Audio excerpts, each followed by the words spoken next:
Johnson. I am a certified school psychologist. Hi, Dr. Umar. I'm so happy that you're my principal. I love FDMG. Can you tell me about the school?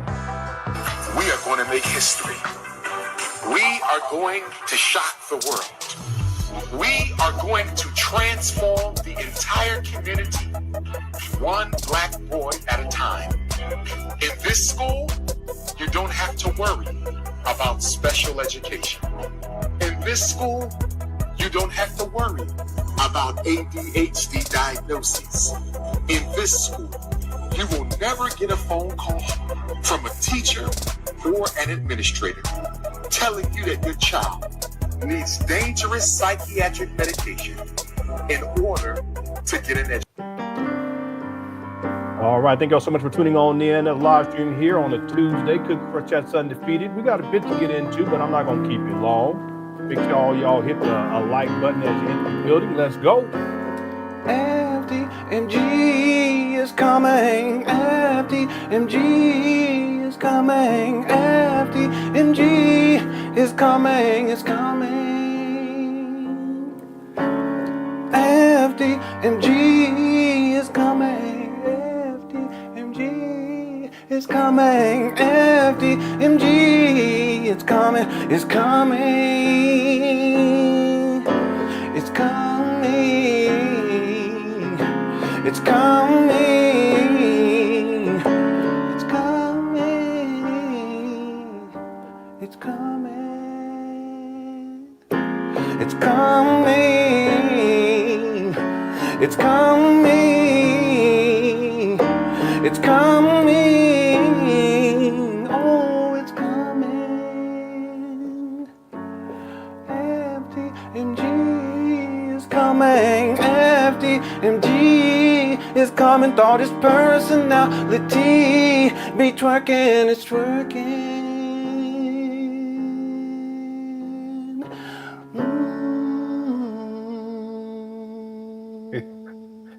Here we are. Here we are with the FDMG horse. Here we go. It's always something. It's always something. There's FDMG pigs. I kid you not. FDMG horse, FDMG horse stables, FDMG cemetery, FDMG observatory that Umar said was going to build on top of the roof, FDMG gun club, FDMG dirt bike team, FDMG foremost, FDMG yoga classes. I mean, it just goes on, and none of it's real.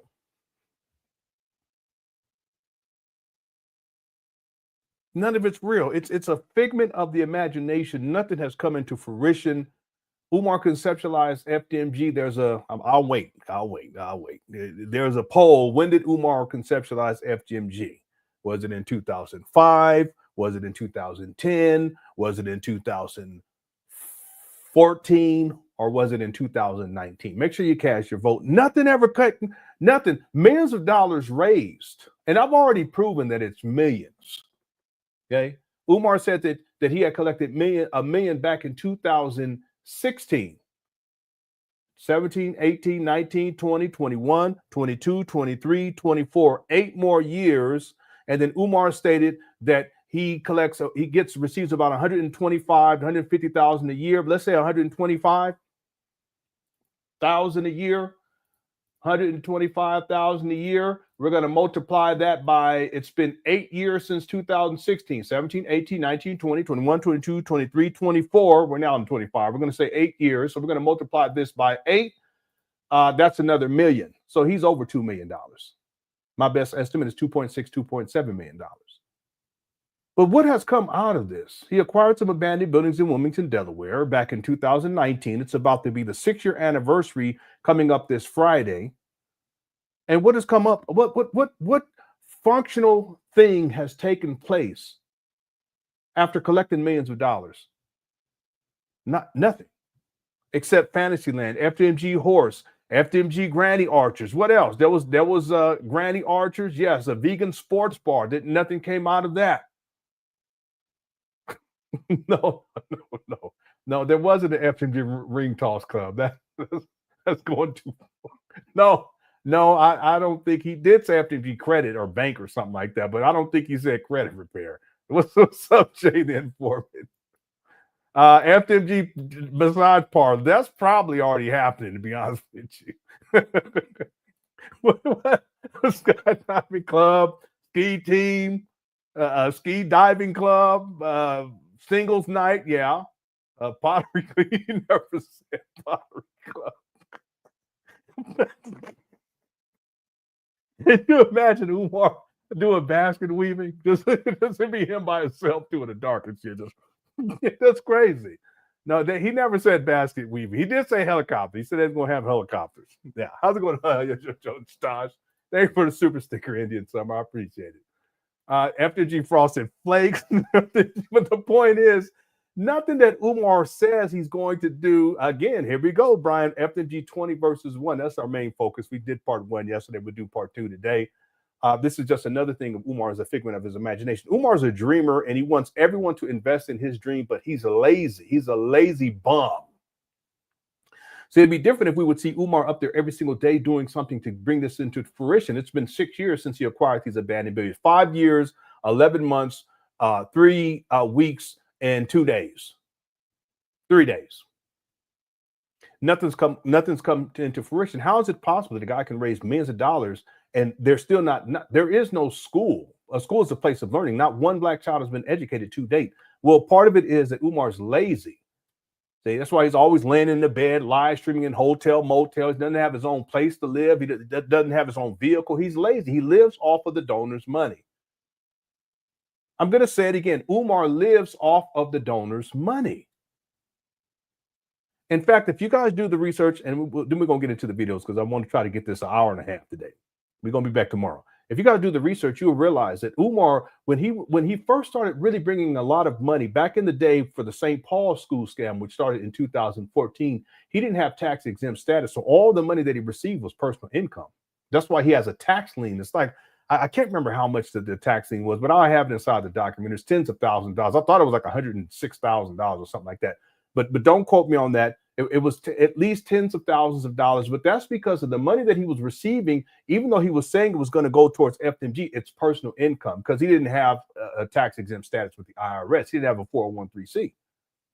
You guys understand what I'm saying? So all of that money, in essence, Umar can spend that money and has been spending that money however he wants to. And he's gotten into that pattern going all the way back to 2014, 2015, 16, 17, 18, 19, 20, 21, 22, 23, 24, and here we are in 2025. And not one thing of consequence has come out of this in terms of the goal that he had established, what he promised people. And like I said it many years ago, a promise that goes unfulfilled is nothing more than a lie. And Umar's made all types of promises. And now he's talking about FDMG, the 20 versus 1. I highly doubt that anything will come out of this because Umar, he never completes anything. He just throws things out there to get people excited. He hasn't created a school. He hasn't started classes. He hasn't taught any children. He hasn't paid any teachers, no faculties, no staff. He hasn't finished with renovations, even though he said he finished with renovations back in 2023. How is it possible that someone could come up with all these different things that they're going to say that they're going to do, and none of it comes into fruition? See, a promise that goes unfulfilled is nothing more than a lie. So what this means is that Umar is a habitual liar. He's a pathological liar. He's a liar. So how is it possible that this man, he's not even a man because he can't function in society as a man. How is it that the cyber bomb can continue to get money out of people, black people, when all he's done is lied? He's made promises that he did not fulfill. And here we are now with another one, FDMG 20 versus 1, which is nothing more than the sexual exploitation of women. I didn't show this yesterday, but I'm going to show it right now, Brian. Lewis Suck sent in a super chat, says he's a hero amongst the zombies. Thanks to his bandos, they have a place to call home. Yeah, I have to say this, and I try to be as compassionate towards Umar Johnson followers, but there's different tiers of them. You know, you got the real crazy ones. You got the ones that are literally they're mentally disturbed. Like they're just so far out there. There's nothing you can tell them that's going to change their mind about this charlatan. But then you have others that they kind of understand. They recognize that when it comes to the school stuff, it's nothing more than fraud. They may like what he says about other topics or what have you. But I have to say that there's a percentage of these Umar Johnson followers that they're just stuck on stupid. And that's okay, I guess. That's okay. You know, it's not as if you can wake everyone up to Umar as a scam artist or as someone who preys upon black or for that matter preys on children. You guys go and look at those college tours that he was doing when he was filming these little kids' body parts. See, with that evidence being out there and all that's still online, and me saying that, well, why don't you, Umar Johnson followers, go investigate that for yourself and then draw a conclusion. How is it that Umar gets to skate on this? And then on top of that, he done taken millions of dollars out of the black community. And on top of that, he's been making all these promises about all the things that he's going to do, and nothing ever comes into fruition. But he still gets a pass. Well, okay, now we're getting to zombie zone. People who aren't thinking rationally about any of this. The way I look at it is that Umar, in point of fact, Umar has 3 baby mamas, and he never pays his child support on time. And you, Umar Johnson followers, you are the one who's paying his child support because he doesn't have a job. He hasn't worked, based on my research, since 2010. It could be 2011, but based on my research, 2010. So over the last 15 years, Umar claims to be a school psychologist. He ain't worked as a school psychologist in 15 years. He claims to be a therapist. He's never been a therapist. He claims to be a vice principal. When and where? School principal. When and where? Vice principal. When and where? 15 years, this guy has scammed black people on different scams. The documentary that he was collecting money for, which was supposed to premiere in 2014, where did that go? But somehow he gets a pass. Well, it's just zombie land. Some people, they're stuck on stupid.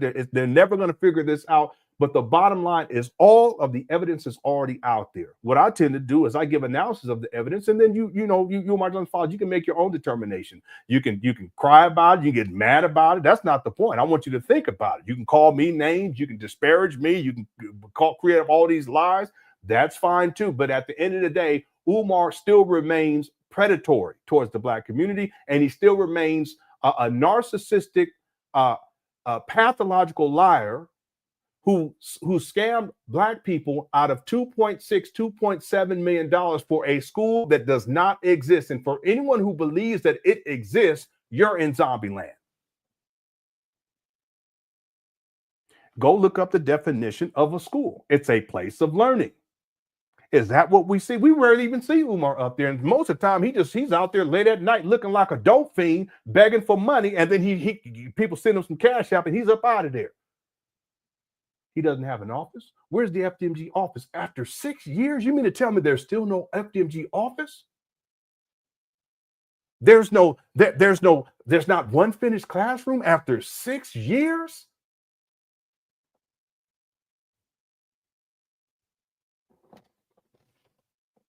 There's no excuse for that. It's laziness, but then also Umar recognizes that this is his main way of getting money because he hasn't worked in 15 years, and therefore he keeps it going, and then in the meantime, he just makes excuses as to why it hasn't come into fruition. I'm going to tell you why it hasn't come into fruition, because Umar's lazy, and he's a scam artist. The last thing that Umar wants is for this to come into fruition, because once it comes into fruition, what is it going to keep asking for money?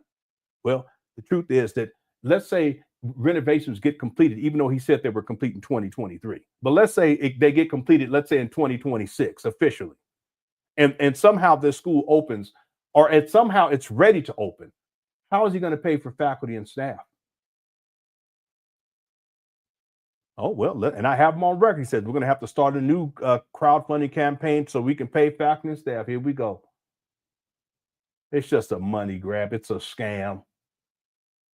Umar's been scamming for such a long time. And for those of y'all who still believe in this foolishness, no disrespect, but you stuck on stupid.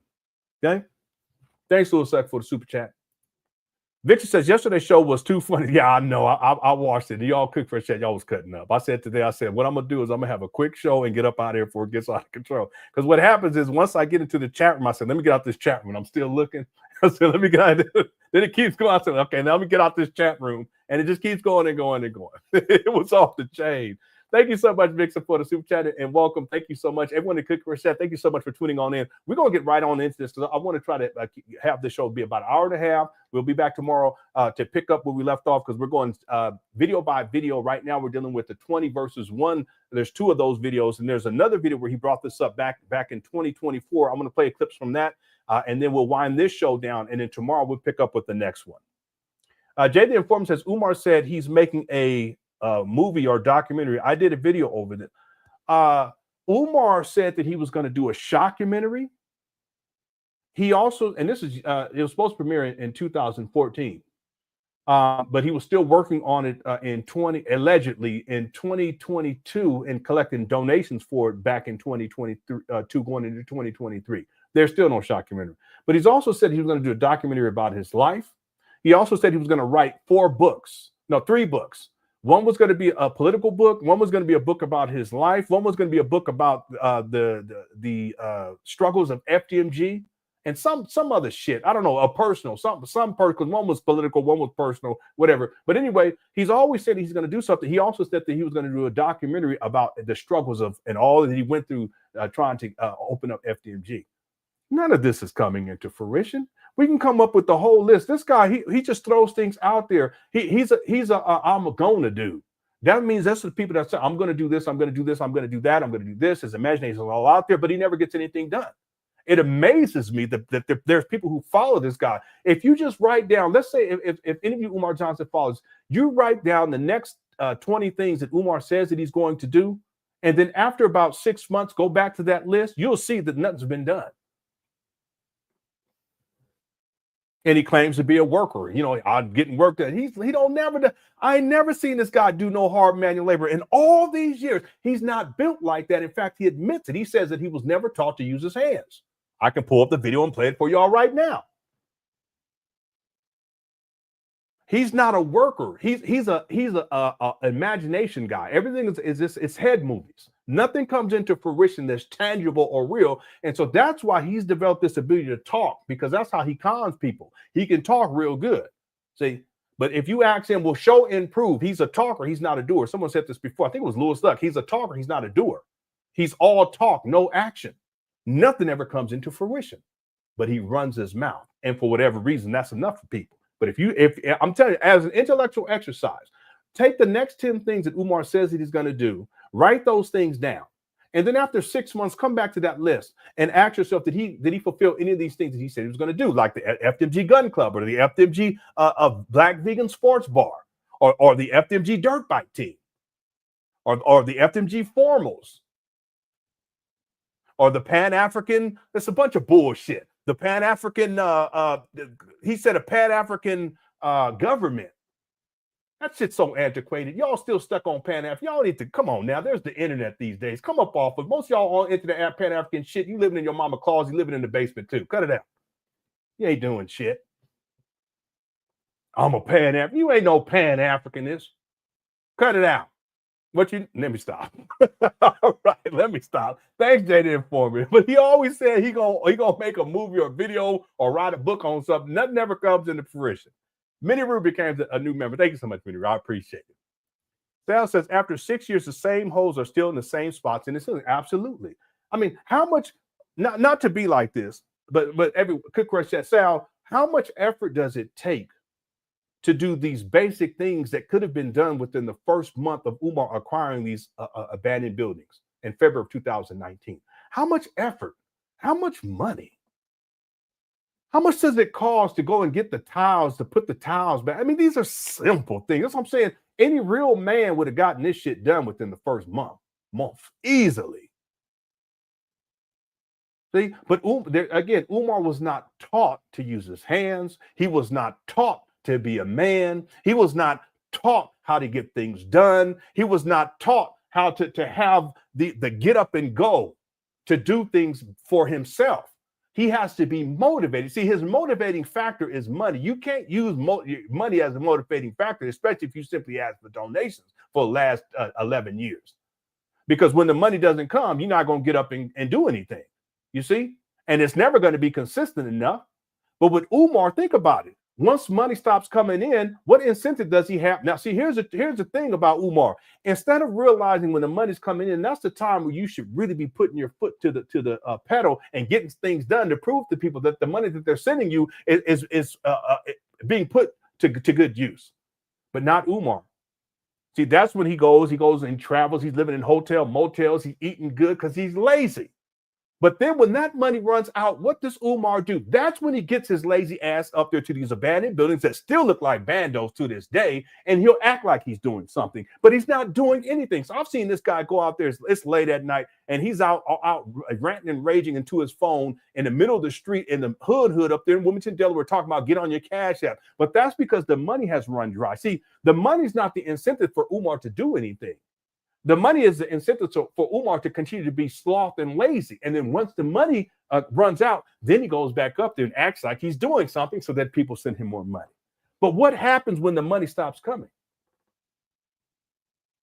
Does Umar really get up there to do things? No, he gets up there to beg.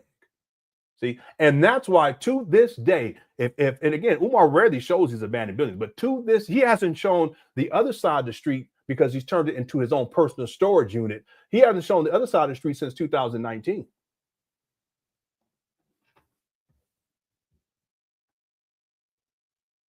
Think about this. I mean, there's a lot here, but really think about this.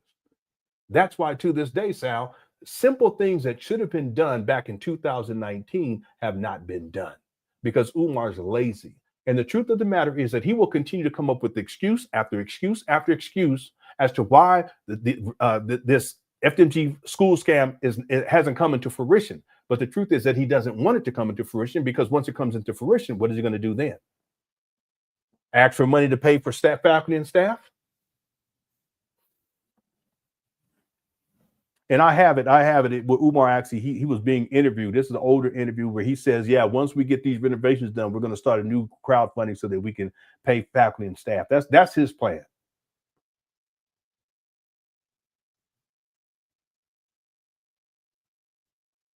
Simple stuff. There's still, not to be petty, but there's still doors that are off the hinges. There's still doors that are missing door handles after 6 years. There's exposed wires still after 6 years. There's no excuse that can be made for this. And yet people still believe that Umar Johnson is going to open up a school. Stuck on stupid. It's zombie land. Thanks, Sal, for super chat. All right, let's get into it. What's up, Iceman Vamp? He's a panhandler. He's a cyber bomb. See? And it's been going on for such a long time. This guy hasn't worked since 2010, 2011-ish. Okay, we're talking 14, 15 years now. So he's just been living off of the people. And he makes all of these different promises to get people excited because they want to, I'm going to do a Rules of Romance book. And he was collecting pre-orders back in 2020, and there's still no book. That's how Umar survived. He doesn't have a job.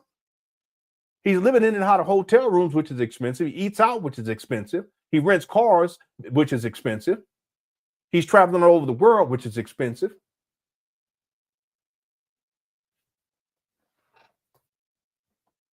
The Debbie cakes and all that. Anyway, he's a panhandler. He's a cyber bomb. Thanks, Iceman Vamp, for the super chat. And thanks, Sal, as well. Sigmund says, Jason X came up with a solution for all Shoemake's funding ills and challenges. Shoemake is launching crypto. The King Kong coin. Hashtag flip the coin. Yeah, what's his name? Did a video on this. It was funny too. I saw it today. I think you sent it to me, but it was a King Kong coin. now we got the FDMG horses. We got the King Kong coin. A dear woke Christian, he's the brother. He did the video. It was a couple of days ago. Had me cracking up. But that's what the coin looks like right there. Umar getting into crypto. All right, thanks, Sigma, for a super chat. And then Kadar sent in a super sticker. Thank you so much. I appreciate it, Kadar. All right, so let's get into this. These videos today. I want to try to get done here within the next hour. I want to thank everyone started Quick Fresh Chat. I appreciate y'all. I hope y'all have had a wonderful day. If you didn't get the chance to check out the video from yesterday, make sure you're going to take a look when you get some time. And also, there's a poll that's up right now. It's a question I think people should really think about it, and that is, when did Umar Johnson conceptualize FDMG? I posted it before. I want to post it again just so people can see with this timeline. And when we get to the end of this live stream, or towards the end of this live stream, I'll make sure that I'll come back to that and give you guys the figures and then give you the answer as well. Many of you guys already know the answer, so that's great. Let me do this. Let me do a quick screen share because I wanted to show this yesterday. I just forgot. And this is what Umar posted about the 20 versus 1 event that he wants to have. Again, we covered the first video yesterday, and we're going to cover the second video of this today. And thanks again, Kedar. I appreciate it. Okay, so here it is right here. This is a flyer that Umar posted on his Instagram page, 20 versus 1, Prince Ifatunde edition, growing the queendom. So this is how he's going to grow his harem. Again, Umar's not committed to a black woman. I've never heard him give a story about him having a long-standing relationship with a black woman.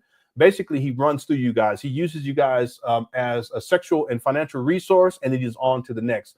He's a male hoe.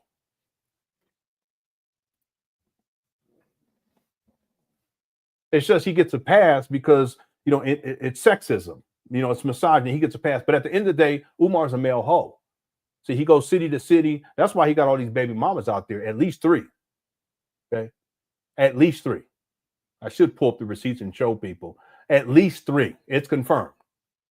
See, he lives a sexually promiscuous lifestyle. He has sex groupies in different cities. There's people that he tried to recruit, women that he tried to recruit into these little sex circles or whatever, and they turned him down. But what he likes to have is that when he comes to a certain city, he can text a woman or 2 or whatever, and that'll be the one that he hooks up with while he's out there. He's already been exposed on this.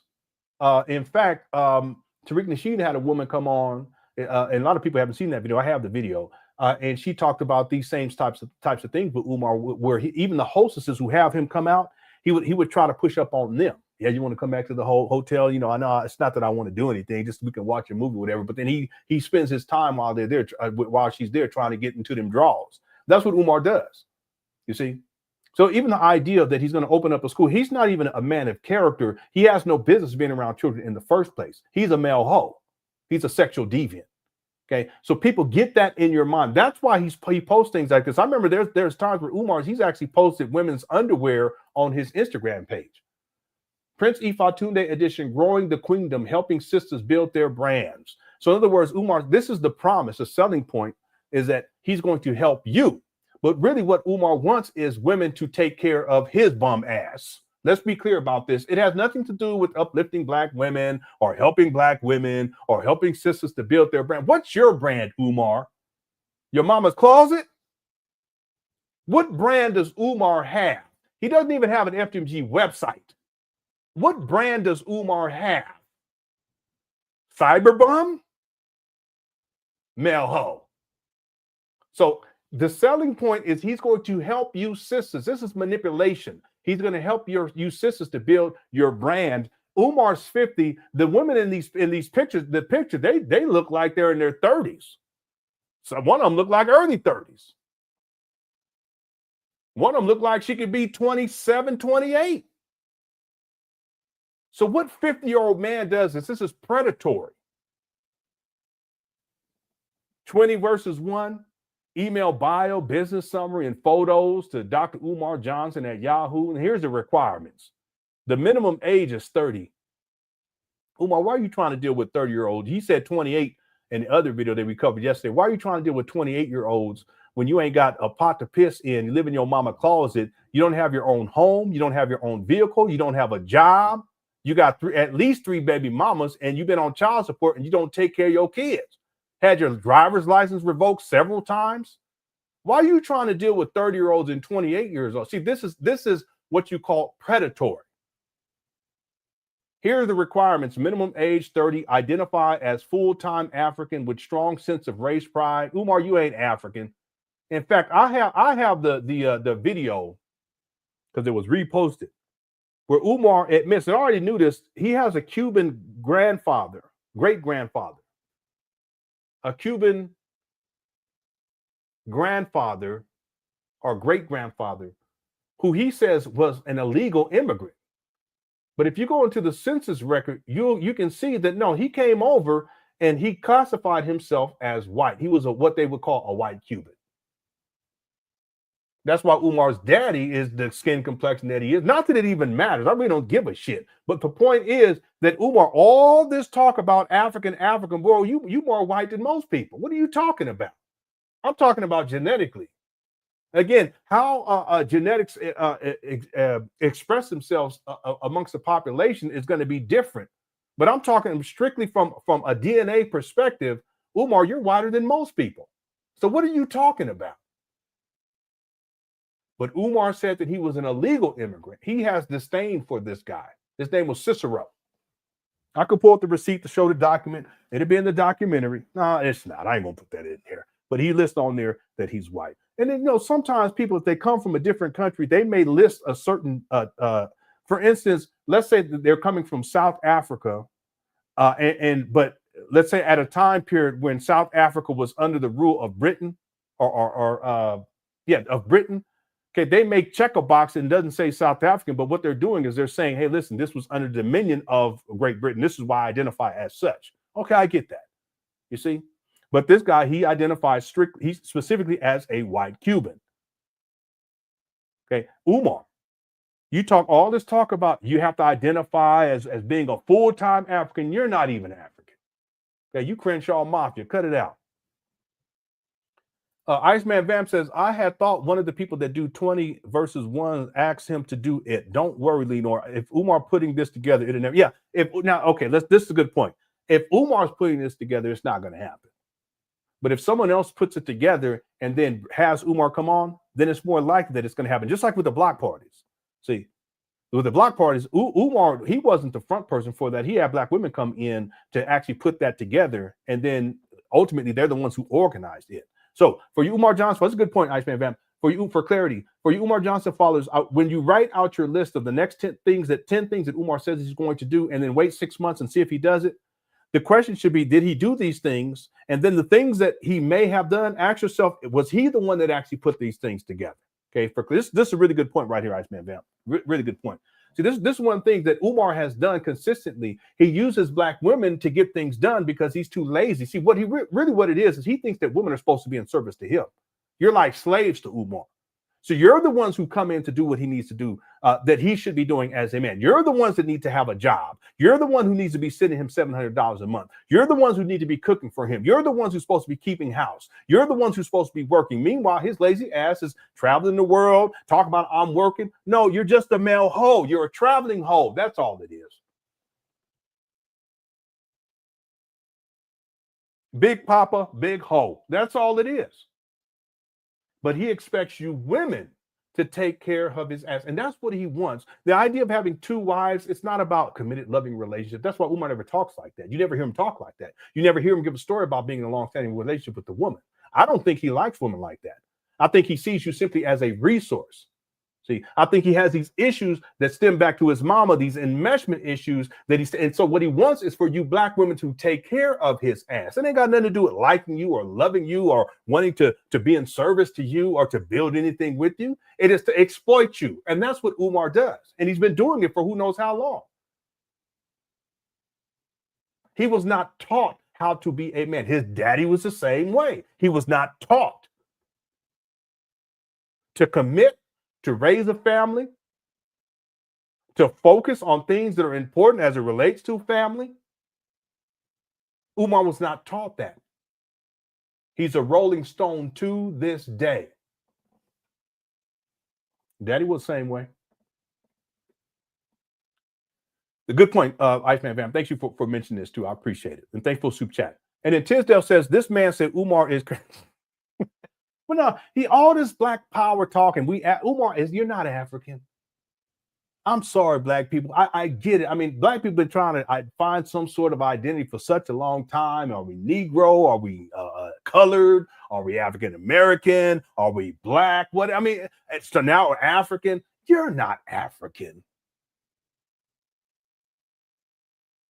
Most Africans don't even say, listen, I'm African. Let's say, well, I'm from this country in Africa and I'm from this tribe. They're very specific. Some of them get offended when you just call them African.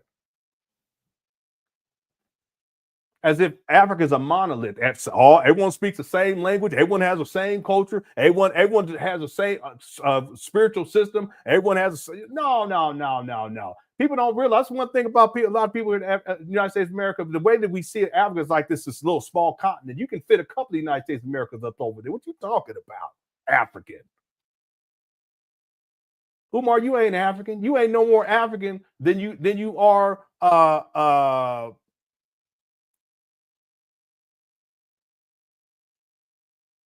let me stop. Let me stop. I don't get in trouble. Let me stop. But you see my point? Umar, you a Crip. You more of a Crip than you are. Let me stop. Right? You more of a Crip than he is an African. All right. He ain't no African. And listen, I'm part tether. Okay. I have an immigrant background on my mama's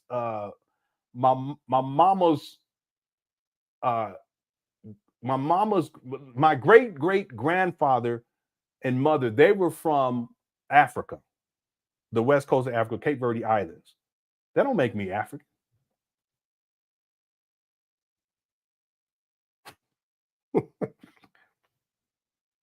Somehow I'm African? No. Wasn't born over there, wasn't raised over there, don't know no languages from over there, don't know no cultural practice from there. Umar don't either. Just because he's throwing a dashiki with a Philly cap. I mean, he's so confused. He has an identity crisis.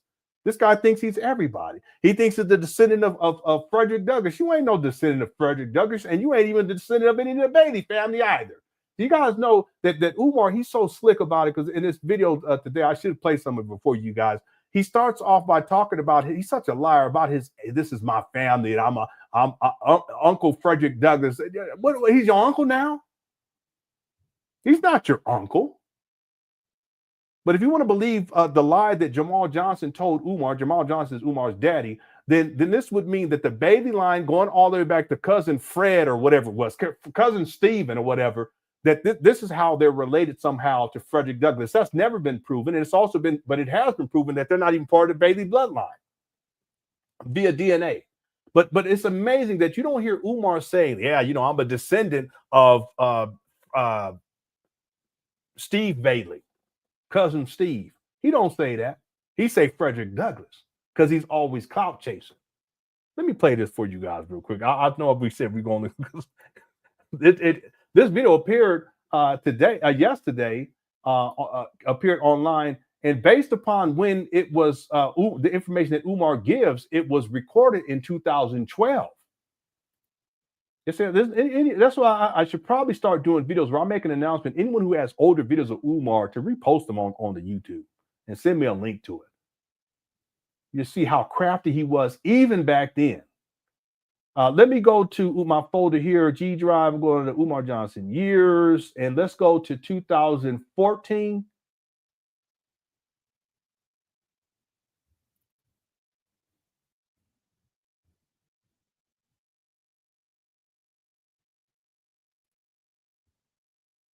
And actually, it's not in here. I think it's either in, maybe I'll put it in 2025. Let me see.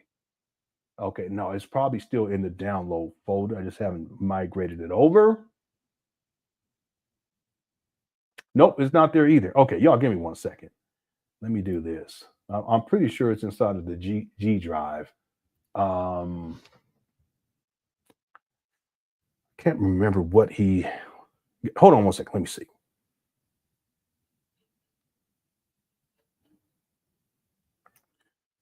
All right, let me go on here on YouTube real quick. Hopefully it's still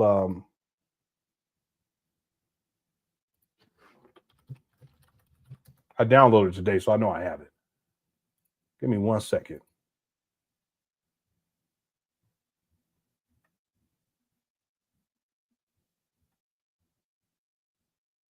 Okay, here it is right here. So let me look under. Yeah, here we go. I apologize for the delay here. Let me pull this up. No, wait a minute. Is that it? No. This is it right here. 1, 2, and 3. Why did I put it in the wrong folder? That's why. 2000. No. It's 2012. I was looking at 2014. Okay, 2012. I apologize. All right. Check this out, everyone. Watch woke up just like I living in Baltimore. Yeah, can y'all hear this? Give a huge big round of applause. Y'all know who that is? Their son was played by Douglas. A very, very young man looking at some of her DVDs and her inspiring me, you know. So I definitely appreciate that. Again, we've been around 16. Yeah, we got 721 people in the building already. If you guys hit the like button, I appreciate it. Everyone, thank you so much for tuning on in. Cook Crush Chat's undefeated. Real quick, Iceman Van says, nah, Crenshaw Mafia is blood. Oh, is it? I thought Crenshaw Mafia was Crip. I'm from Southern California, so I wouldn't know. I thought that was Crip. I'm not no blood. I was never into gang banging, okay? I just had family members, a gang of them that was gang banging. It was bloody side poverty. But anyway, let's go. Years, and I'm glad that we have a young brother now, Miss Brother Umar. You see Umar eating the sandwiches? Her inspiring me, you know. So I definitely appreciate that. Again, we've been around 16 years. So Umar over there eating a sandwich in the corner. And I'm glad that we have a young brother now, Miss Brother Umar. He's from Philadelphia. Just give him a big round of applause. He's here with us tonight to light the house on fire. Give him a big round of applause. Brother Umar Johnson. Give him a big round of applause.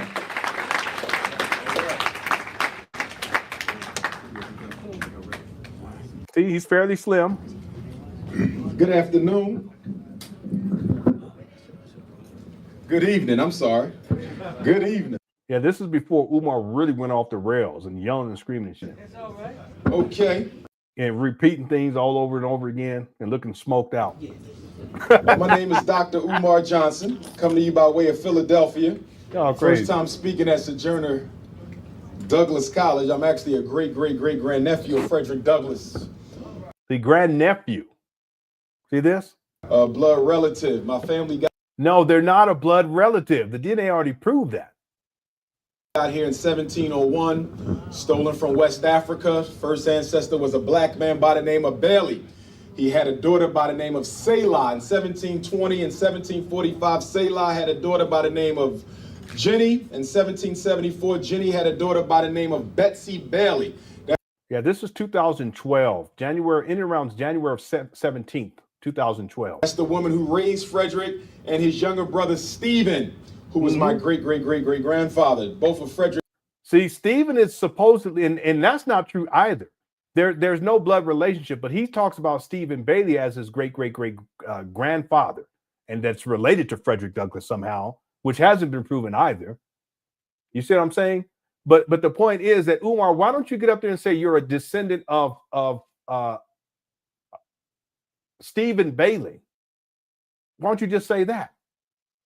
He doesn't say that. He always says, I'm a descendant of Frederick Douglass, or I'm a blood relative of Frederick Douglass. He says all kinds of stuff. One time he says, I never said I was a descendant. Yeah, you have. I have videos where you say that too. You see, he's such a liar. His sons fought in the Civil War, as you know, exemplified in the movie Glory. His elder son was played by Morgan Freeman, although Morgan Freeman did not play him by name. We still don't know. I don't even know if that's true, Umar, because you be lying so much. I got to fact check that. Why that was.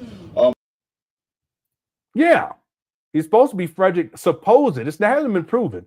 Supposedly he's Frederick Douglass's cousin, not brother. But Umar, Umar, that's what he do. He lies. What's up, guy, little princess? Umar lies so much. Yeah, he does it all the time. He just starts, yeah, and such and such, and he come all the way down to Umar. My great-great-great-grandfather, Stephen Henry Bailey, fought 9 battles in the Civil War, along with his son, George Washington Bailey, my great-great-great-grandfather, who was also the first black public school teacher in Talbot County, Maryland. Clout chasing. After the Civil War, they started the Bethel AME Union Church, which is still in Talbot County, where they were enslaved. Clout chasing.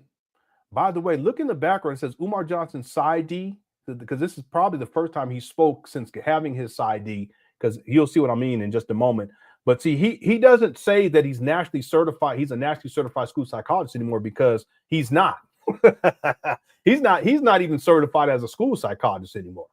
See, and hasn't been for many, many years. This guy, he's such a liar. He still pretends that he's a school psychologist and that he's working in the school system somewhere, that, you know, that he's a therapist. None of that is true. This guy, he lies all the time. That's what this guy, he's a habitual liar. I have it on authority from the Bailey Douglas family that the Morgan Freeman character in the movie Glory was based on Frederick Douglass's son. Okay, all right. Okay, I stand corrected, and you're one of the permanent sources for this information, and have been for many years. So I stand corrected on that. All right. Thank you, Black Anonymous. This video is from 2012 because Umar got his degree in he got his side D because after I watched this first segment of this video, I haven't watched the other one. I was going to watch this as a live stream for research purposes, like I was doing a couple of weeks ago, because I have notes that I got to type up from these other videos. I may just do this one too at the same time. It'd be during the day. I would do it during the day. But he graduated from PCOM with a doctor's in doctor of psychology, PsyD, in 2012. So this video would be in 2012. Okay, and you'll see why in just a moment, because he actually references this. So check this out. In fact, my family has a very large graveyard right there in back of the church. Many of the Baileys are buried there, hundreds of them. Frederick is one of the only ones who's not there. He's buried up in Rochester. So anyhow, George Washington Bailey married Annie Wayman. By the way, I have a video with one of the Bailey members. They had to get security to guard these grave sites because they didn't want Umar trespassing anymore. You guys know that? You know, it's a doggone shame when the true family members have to go and they have to come out their pocket to get security, 24-hour security to guard these grave sites, because Umar used to go into these grave sites and live stream and shit. How many of y'all knew that? Hit the one, because I have the video. It'd been a documentary. It's a doggone shame. So you don't see Umar in grave sites like he used to be, but he used to be up in there just stalking these people in grave sites. So the Bailey family, they was like, no, because they know that he's not related. So in their minds, like, this is someone who's, you know, they're coming into this space. To them, it's sacred space because it's their relative. Literally, it's their relative. And he's coming in there live streaming. I mean, who does it anyway? But they're live streaming and claiming to be related to this person when he's not. So they have to get security, a 24-hour security to keep Umar out. And they said they were going to erect a fence and all this kind of stuff and keep it locked and all this kind of stuff. See, a lot of people don't know about that. Yeah, I know you know. Yeah, I can go and find the video. I can go find the video. I have it. The doggone shame. Can you imagine? You know, one day you go on to YouTube and there's someone at you're one of your relatives' grave site, and they're talking about their relative and their clout chasing, they're live streaming it for the world to see and yelling and screaming and shit. You wouldn't appreciate that. Umar's something else. Some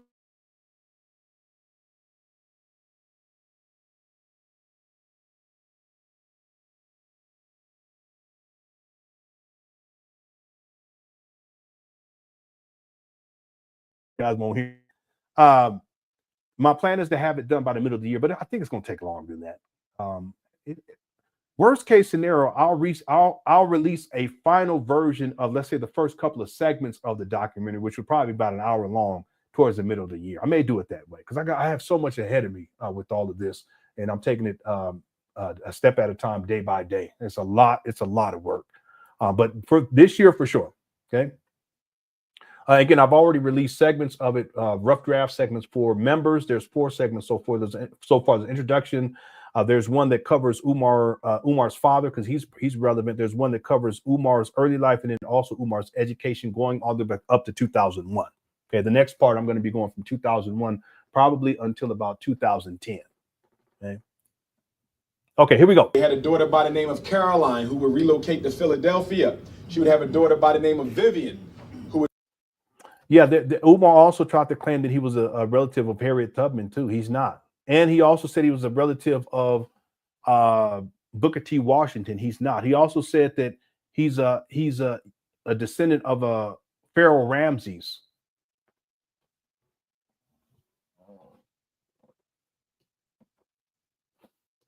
This guy. Marry an illegal Cuban immigrant by the name of... Huh? You see this? Illegal Cuban immigrant by the name of Rochester. So anyhow, George Washington Bailey married Annie Wayman. They had a daughter by the name of Caroline who would relocate to Philadelphia. She would have a daughter by the name of Vivian, who would marry an illegal Cuban immigrant by the name of Cicero Noel Miles. They would have a daughter named Ida. She would have a son named Jamal. On August 21st, 1974, the anniversary of the Nat Turner insurrection, I was born in Philadelphia. See this? Hold on one second. Let me just get this right. No, Miles, they would have a daughter named Ida. She would have a son named Jamal. Okay, so this would be Umar's great grandfather. He's a white Cuban. I can pull up the document and show it to you guys right now. I ain't gonna do that though. Umar's saying that he was illegal. Now, my ancestors that came up over here that were immigrants, they came legally. Great great grand anyway. Umar has disdain towards that, but I think it's because the Cuban was white. That's why he has disdain like that. But if you guys think about it, why it is that Jamal has lighter color eyes, light skin, that kind of thing, it's because of this. Okay, not that it even matters. I really don't give a shit. Anyway, August 21st, 1974, the anniversary of the Nat Turner. Umar was always a tether. No. Well, then that means I'm a tether too. I'm part tether then. Okay, it don't make me no. I really don't give a shit. Okay, here we go. But then again, I have ancestors that, and I can actually show you guys that were enslaved Africans too. They were because I've done my family tree. They were slaves here in the United States of America, and then the line goes all the way back. I'll go all the way back to where you have slave masters, and then that lineage goes all the way back to Europe. And then you have, I think it was like, I want to say the 1600s, something like that. I've done all the research. Anyway, here we go. Insurrection. I was born in Philadelphia. So that's my family. And today we're going to talk about the art of psycho. All right. I don't care if I'm a tether or not. Don't make me no difference.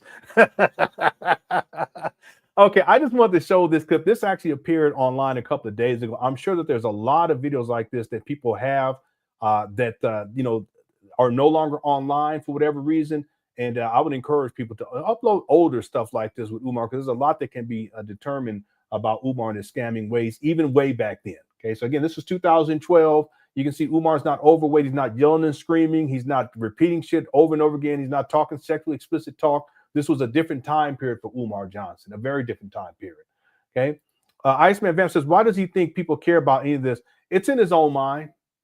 It's in his own mind. And he recognizes that, he recognized this long time ago that he can use this idea that he's a descendant of Frederick Douglass to his advantage, because people are going to look at him and say, oh, wow, he's a descendant of Frederick Douglass. It's like Iceman Vamp, let's say, and I know it's probably a bad example to use today, but let's say that you're a descendant of Michael Jordan. You know what I'm saying? If you went on the basketball court, he says, yeah, my great grandfather is Michael Jordan, or my grandfather is Michael Jordan, my daddy is Michael Jordan. They're probably going to try to give, yeah, come on, play for me. Even though you may not even be able to play all that well, but you're clout chasing in essence. Well, that's what Umar does with Frederick Douglass. And in his own mind, he thinks it is so important. And so therefore he uses that as an advantage over people. He used to start his speeches talking about his ancestry, and then people would clap. It gives him validity. That's not even a term to use. What it does is it validates him as a legitimate source of information, because he's a quote unquote descendant of Frederick Douglass, or he's related to Frederick Douglass. Neither is true. See? And then you'll find later on what he would do is he would use it as the end piece for his lectures, where he would run down his whole lineage, and then people would clap, and that would be how Black Power. He's in with the Black Power. Ain't know nothing but Black Power about Umar. He's just a bum. Yeah, as far as I'm concerned, ain't no Black Power going on if you live in your mama closet when you can. There's no excuse for that. See? But in Umar's mind, it's important, and he recognized that he can use it as a manipulative tool, and that's what he's been doing now. It's been over a decade, 15 years. Okay, this video is 2012, right? So 13 years, at least 13 years. But I have videos before this where he was talking this Frederick Douglass stuff. Anyway, it's a lie. His daddy told him this lie a long time ago. Truth is and Logic says the fact that Umar can ramble off all those names and dates only proves what he's saying was rehearsed. Absolutely, and he does. He goes into it as rehearsed. He goes step by step, step by step. And as I'm taking these notes, I call it the Frederick Douglass recitation, and I have all of these examples of it in my notes over these last 20 years of Umar in terms of being online, where he's given this recitation, and it's so well rehearsed that it's almost autonomic for Umar. But what's crazy about true logic is that it's not even true. He's not a descendant of Frederick Douglass. He's not related to Frederick Douglass. He's not even related to the Baileys. Okay. All right. Okay. Real quick. Sigmund says, Lenon, did you know that we are related? No, I didn't know that. Well, shit, we might be. I don't know. It's possible. We might both be descendants of, I don't know. We might be descendant of, let me stop. And the truth is that there's probably some of y'all in here in the Cookie Crush chat. You may be related somehow to somebody else in the Cookie Crush chat, right? But the point is that Umar claims to be related, but he's not. And he still runs with the lie to this day. The DNA test proved that they're not related. The Bailey family came out and issued Black Anonymous has all this information. There's been a documentary. Shout out to Black Anonymous. They've already issued statements on how Umar's not related. And then Umar, he's actually said, well, they never said the Bailey family never came out and said that we weren't related. He's a liar. I have the receipts. Anyway, yeah, we might be related. I just remember says I'm a descendant of Ron. Shout out to Ron Harper. He was my guy. Yeah, the defensive oriented. He played for the Clippers. That's when the Clippers sucked really bad. I'm from Southern California. I was a kind of a Clipper fan, but mainly a Laker fan. But I used to root for Ron Harper all the time. That's the homie. It was Ron Harper, Darius Miles, Olawokandi, and a couple of other people. Okay, but that team sucked. Anyway, thanks, Iceman Vamp. And then Sigmund says, it is a lie, yet I am convinced in my public delivery, some people will begin to, yeah, that's true. I mean, this is true. If you say it enough, just like Umar said enough, people are starting to believe it. See, and that's the thing about Umar. He's very manipulative in that way. One of the reasons why people believe it is simply because he said it so many times, not because he has any evidence. See, the evidence proves that they're not descendants. I mean, what other evidence do you need? DNA. Okay, one could say, okay, the Bailey came out and said that they're not related. Okay, that's one thing. I get it. But we're talking DNA. The DNA states that they have no genetic relationship to the Bailey line to Frederick Douglass.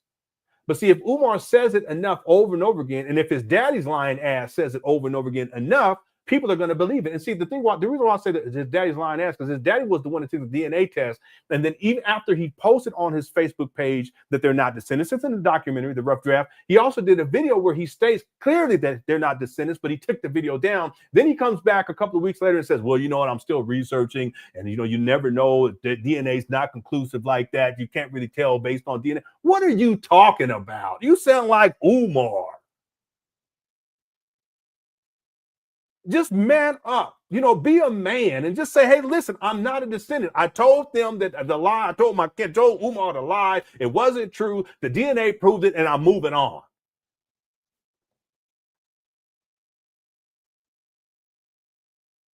But no. You got to keep the lie going. You got to keep the lie going. And the more they tell the lie, the more people believe it. And that's exactly what Umar did. And he continues to do it now in 2025. He's still talking this craziness. It's ridiculous. And you know what's crazy, Sigmund? It's really not that big of a deal. Like, if someone came up to me and said, I'm a descendant of Martin Luther King, okay, and I mean, okay, that's fine, not to be like that, but I mean, in 2025, what's the big deal? I'm a descendant of I don't know, Harriet Tubman. Okay, that's fine, great, but I'm a descendant of Anita Baker. Okay.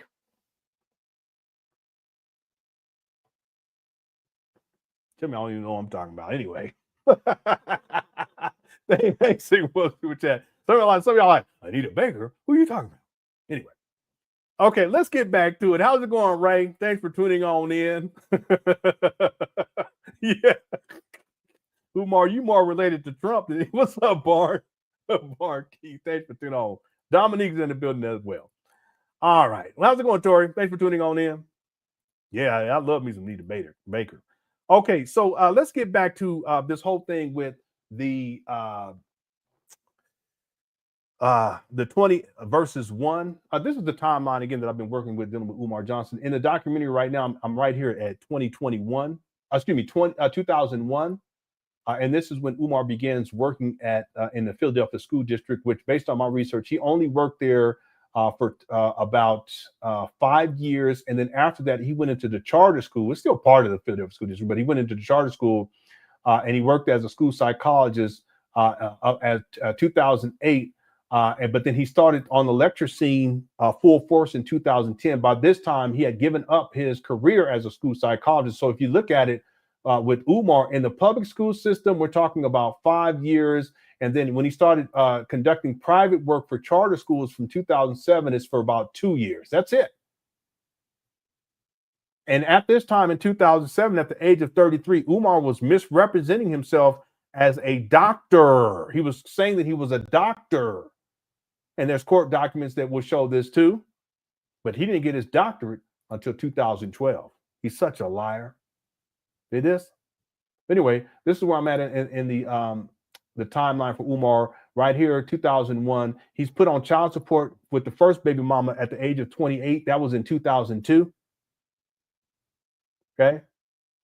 If we fast forward, the second baby mama in 2015. And then 2 years later, at the age of 43, he was put on a child support by the third. This is the child. Excuse me. 2017, he was 43. He's put on child support by the third baby mama, and that's based upon my research. And at this point, at least this is what the research leads me to conclude, was that this third baby mama was the one that hired a lawyer, and they were trying to garnish Umar Johnson's wages through the Human Services Department. Did this? Okay, I have all of this documentation too. I can show it and pull it up for y'all. He has at least 3 baby mamas. See, what the irony is, Umar started raising money for the St. Paul school scam in 2014. And yet his baby mamas, they had to still try to figure out a way to try to get money for these babies, even though he's collecting hundreds of thousands of dollars per year going up into 2017. By the time we get into the end of 2016, he was already at $1 million. See this? I have the video where I can show where he says that he was already at $1 million. So it's crazy because the baby mamas put him on the second one, and the third one put him on child support in 2015 and 2017 respectively. But Umar's not even trying to pay child support, even though he's collecting millions of dollars by this, $1 million by this time. It's crazy. Okay, but again, going back to the first baby mama, that was in 2002 when Umar Johnson was 28. And again, I'm going to say this, that if he has 3 baby mamas that on paperwork, I'm sure he has other ones that aren't on paperwork. This y'all's principle. And yet this clown at the age of 50, given all that going on and much, much more, he's trying to do a 20 versus 1 with these young women like this. Here are the requirements. Then we're going to get to the video. Minimum age of 30, identify as a full-time African with strong sense of race pride, no history of bunny hopping, biological Black women only, all natural hair, all natural body, all natural face, entrepreneur, international, mixed race, and triple chocolate African sisters encouraged to apply as well. It's interesting. He has to say triple chocolate because what he's referring to is dark-skinned women, because in his mind, it's a superiority thing. In other words, that if you're dark-skinned, you should go ahead and apply too. He's a colorist. Do you guys see this? Why even put that on there? Why would you do that? It's manipulative too, because he wants these darker skinned women who maybe they have self-esteem issues because of their skin color, just like a lot of these Black women have issues about their hair texture. He's such a manipulator. That's calculated. But it also reveals something deeper about Umar. Umar sees himself as so important. He's God's gift to women and he's the prize, therefore. But you know what? You dark-skinned women, you should go ahead and apply to, just in case. What does it say about Umar? Anyone catch that? Right? It goes to show that he has a hierarchy in his own mind. And I've talked about this already. He does. He sees lighter-skinned women as being more valuable, darker-skinned to be less valuable. But he tries to compensate with that by talking about, Black women and this and that. Really, because I have this video where he says the darker the berry, the sweeter the juice. And what he's saying is the darker your skin color, the more you should be sexually exploited by me, because it comes down to sex at the end of the day. So in the hierarchy, in terms of sexual debauchery and sexual mistreatment, you darker skinned Black women, you guys are the ones that get it the worst, and you should, because you're darker skinned. See, that's Umar's mentality. I remember I saw that video. I was like, man, this guy, he's sick. But that's why he puts this in there. How's it going, Jonathan Kidd? Hope you're doing all right. He says international mixed race and triple chocolate. African sisters encouraged to apply as well. Yeah, it's colorism. Yeah, he's a sick person. See, that's what I'm saying. A lot of what Umar he's dealing with this whole thing about skin color. If you guys go back, and I won't show the children's face. It's an old picture of Umar when he was a teenager. I've sent it to a couple of people behind the scenes. I know Black Anonymous, you've seen it. I think Sigmund's seen it as well.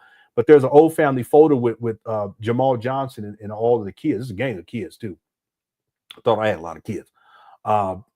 And if you look at the picture, you see that Jamal, he has a lighter skin color. And that makes sense because his grandfather was a white Cuban, grandfather was white Cuban, or is it father was white? Anyway, the point is that if you look at the rest of the kids, they're very much lighter than Umar is in terms of skin color. So he's like kind of like the darker person, a child. He's also the oldest. He's not the oldest child. He's the oldest male child. There's another one that Jamal had, and I think she's darker skinned. I could be wrong on that. But the point is that Umar, his daddy had a child when he was in middle school.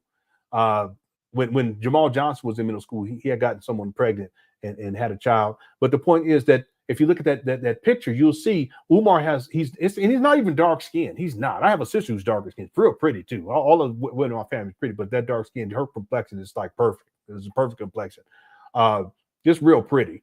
The thing is that Umar's not really dark skinned, but he has these hangups about his skin color because he sees it relative to his siblings. And his siblings are a lot lighter than skin color than he is. So a lot of this stuff is just issues that stem back to childhood unresolved issues about color and mistreatment based upon color, because that happens in families. You guys know that's the case. I don't play that shit with my kids. I told them a long time ago, we don't do that. You black and you this and blah blah. We don't do that shit. Okay, because we used to do that when we was kids, and it's wrong. It's harmful. It's hurtful. I wish I can take all that shit back. It's just wrong. And it's very harmful to your sibling's self-esteem. But Umar, that's the type of environment, in my opinion, that he grew up in, and he internalized a lot of that shit. And it still carries itself out today. In fact, even if you look at the picture that he posts, the women who are in the picture, not only are they younger, but they are a lighter skin complexion. See? And yeah, even the woman with the brown on, she's not particularly dark skinned. She's brown skinned. This is what Umar's posting. This is about, Sharon is another example. See, Sharon, and thanks for bringing this up, Dominique. Shout out to Dominique. Sharon is Umar's number one.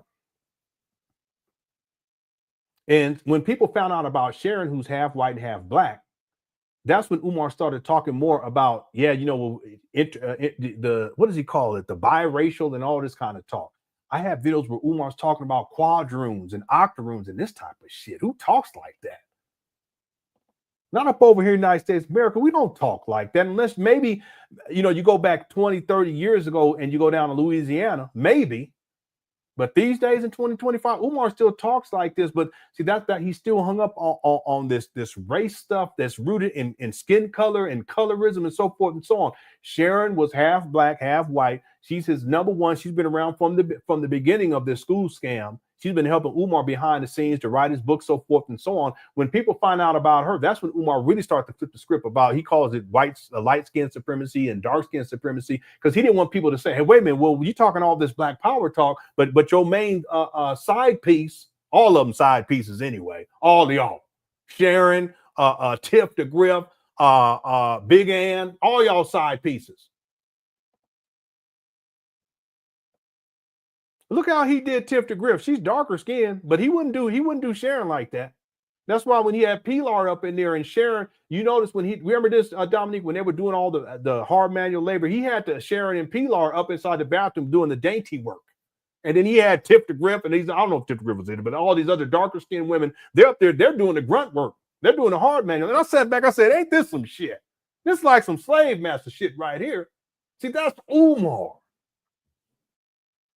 And that's why when he posts this picture right here, he has to, these women, and again, it don't make me no difference, okay? But these women, they're not particularly dark skinned. And so he puts this image up there, but then at the bottom, he has to say something like, yeah, and international mixed race and triple chocolate African sisters encouraged to apply as well. Umar, he's such a goofy. Anyway, this is what he posted on his Instagram page. Again, he's 50. And these young ladies right here, I mean, they could be late 20s, early 30s, maybe. Umar, you ain't got no shame. No shame whatsoever. Yeah, I know. That's what I'm saying. How are you going to be a pro-black, but also a colorist? Umar, he's an extreme colorist. He's always been that way. He's always been like that. All right, let's get to the second video in the sequence, and we're gonna go for another 20 minutes. Okay, so let me hush my mouth. We're gonna get into. Thank y'all so much for tuning on in. Everyone side of Cook Chat, I appreciate your presence. If y'all can hit the like button, I'd appreciate that as well. Thanks to everyone who sent in super chats. Iceman says, "How you garner $0?" But here's the thing, though.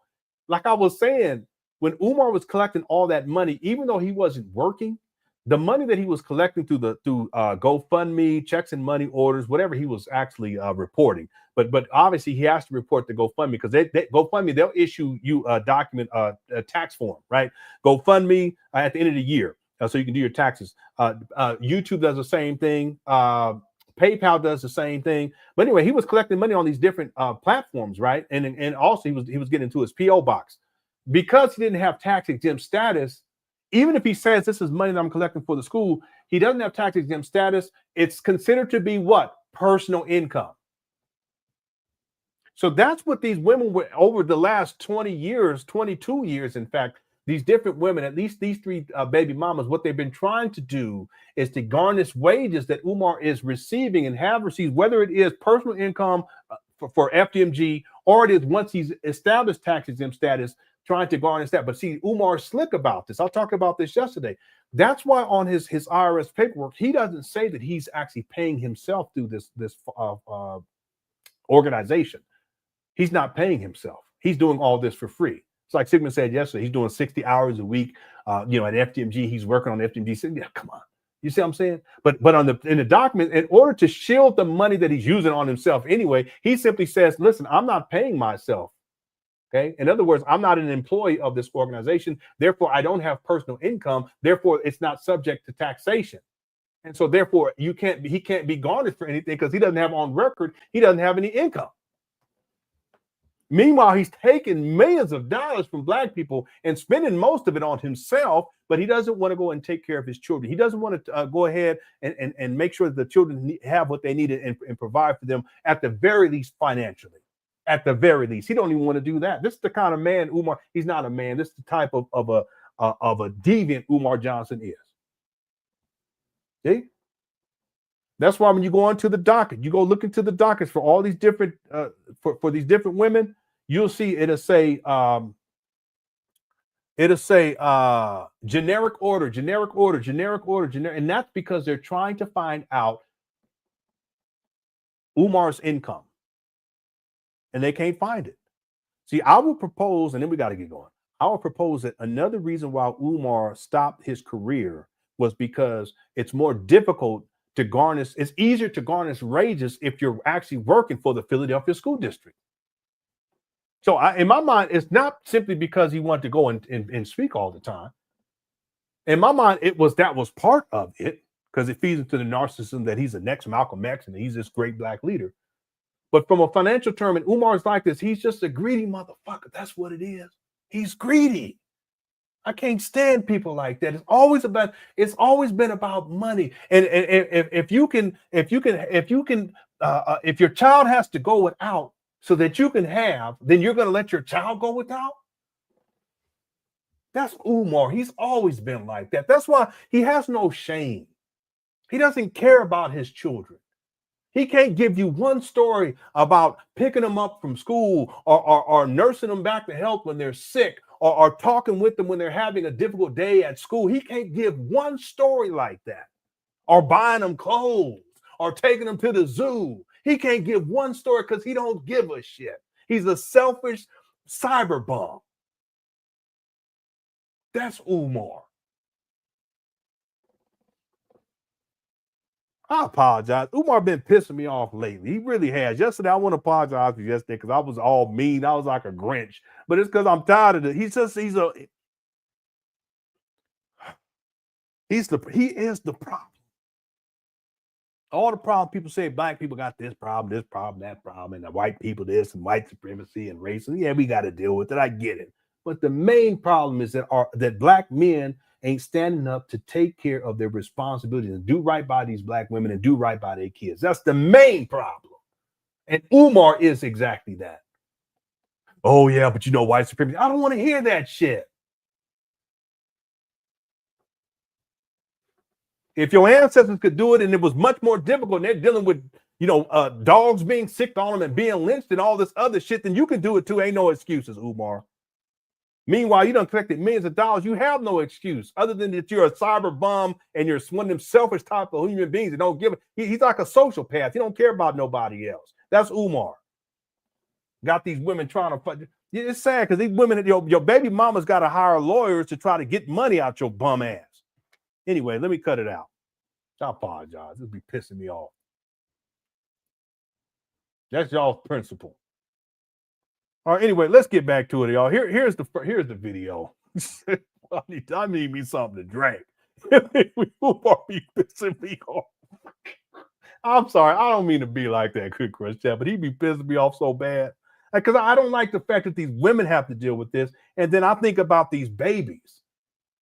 These babies, it's like, dad would, and then I'm sure they've seen Umar's big ass up on TV on the YouTube and on these different things, talking all this big papa talk and how he's the most requested, and he ain't even taking care of his kids. I wonder how their kids feel. That's got to be horrible. Anyway, let's go.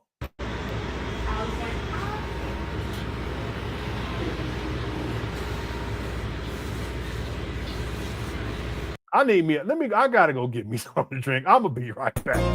See, I shine, she's my snow bunny feet. In the winter light, so she's my sweet dove of free. Tuck to my nose, this love was God is so raw. Make you goose, stepping out, rip out of control. It's me and you tonight. Snow bunny, moving on the bar. Everything's so right. Got that smooth, so feel.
had to get a quick reset. I want to apologize to Christian. I apologize. Okay, we gonna get it back together, family. All right, thank y'all again for tuning on in. We got to get to this video so we can close out this 20 versus 1, because there's quite a few other videos that we got to get to over the next couple of days. I'll be back tomorrow with another live stream. If you guys don't mind, if you can go ahead and place your vote on the poll that we have up. In fact, let me go ahead. Let's do this. Let me give an update on the poll. I'm real big on timeline. As I'm working through this documentary, timeline is the most important thing. A lot of people, including Umar Johnson followers, they're unaware of the timeline. Some people, they just learned about Umar over the last couple of years, maybe the last 5 years, or even over the last decade. But if you go back far enough in time, you realize there's patterns of behaviors. How's it going, Drea? There's patterns of behaviors in Umar. And if you go back far enough, you'll see that everything was there in the beginning. It's just these days, what has expressed itself is the culmination of all of this. On top, man, I ain't gonna do that, right? But there's something I found that's I have a sense that this turning of the heat down goes back a lot further than what I thought. But that's a whole nother thing. I think in the documentary I'll address that a little bit. Anyway, there's a poll. There's 874 votes so far. We have about 820 people in the building right now. If you haven't voted, go ahead and get your vote in. The question is, when did Umar Johnson conceptualize FDMG? As of right now, 63% say 2005. 24% say 2010, 8% say 2014, and 5% say 2019. Each one of these years are very important years in the timeline. There's other important years too, but these ones are specifically when it comes to this whole FDMG school scam, these particular dates: 2005, 2010, 2014, and 2019. Okay, so I'll come back to this poll a little bit later on and give you the final tally. I want to thank everyone who actually voted, and also want to thank everyone who decided to click her chat. Y'all undefeated. Okay, and thanks everyone who sent the super chats too. I appreciate that. All right, let's get into this. Here's the video. How did you guys hear about him? The good sister pulled it up on the internet. Okay.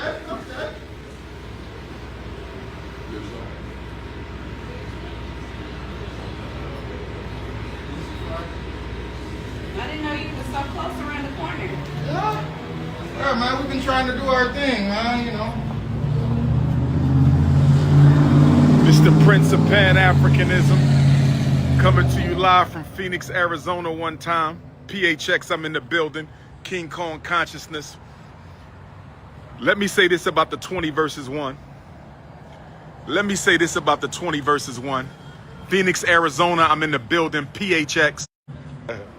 Okay, wait a minute. Hey, what up, King? How's everything with you, bro? Living life, man. All right, yes, sir. Mind if I get a picture? Let's do it.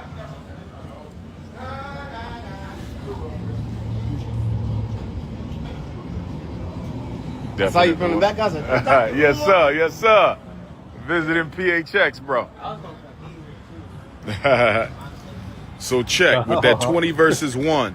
He's so goofy. Black women, if you are a non-profit corporation founder and CEO, you also qualify. You being an entrepreneur doesn't have to be for-profit businesses only. If you are the founder and CEO of a non-profit, you have your own homeless shelter, you have your... See, that's what it comes down to. It's about money. And see, if these black women are if they have an entrepreneurial spirit, then they're going to be more inclined to support Umar in his entrepreneurship, which would be what? FDMG. See? He's a predator in these ways. Own rehab center, you have your own domestic abuse shelter. If you are the founder and CEO of a nonprofit, Umar, you don't need to be talking nothing about no rehab anyway. That also qualifies you for the 20 versus King Kong consciousness. Yep. Okay, ladies? Okay? You don't have to be a full-time entrepreneur. You know what I mean? You got your own hair business. You got your own shea butter business. You got your own child care business. Whatever you do. You're right about that. Mixed race sisters, I don't know why y'all asking me, is it okay to be mixed race? Because if you understand Pan Africanism, you understand it's not a problem with the mixed race sisters. See, we were just talking about this, right? No weave. Listen, I would have to say, you know,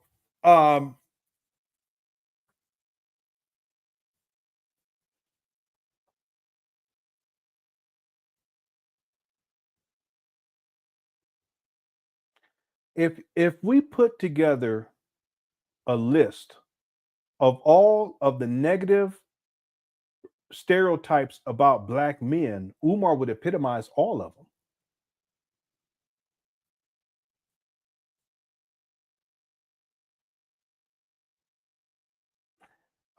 He doesn't have a job, doesn't have his own car, doesn't have his own place.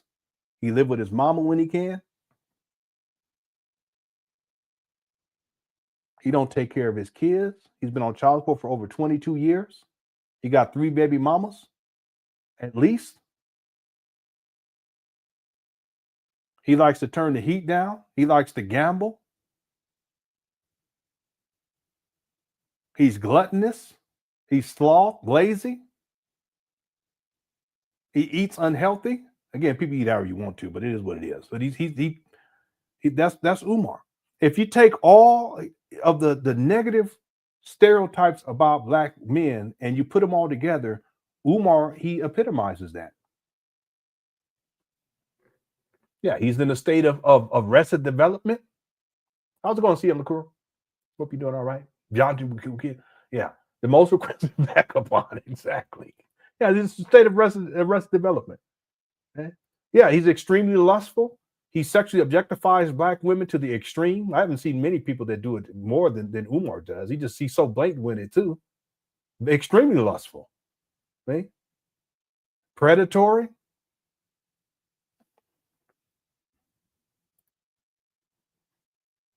Yeah, you're right about that. It do. No perm.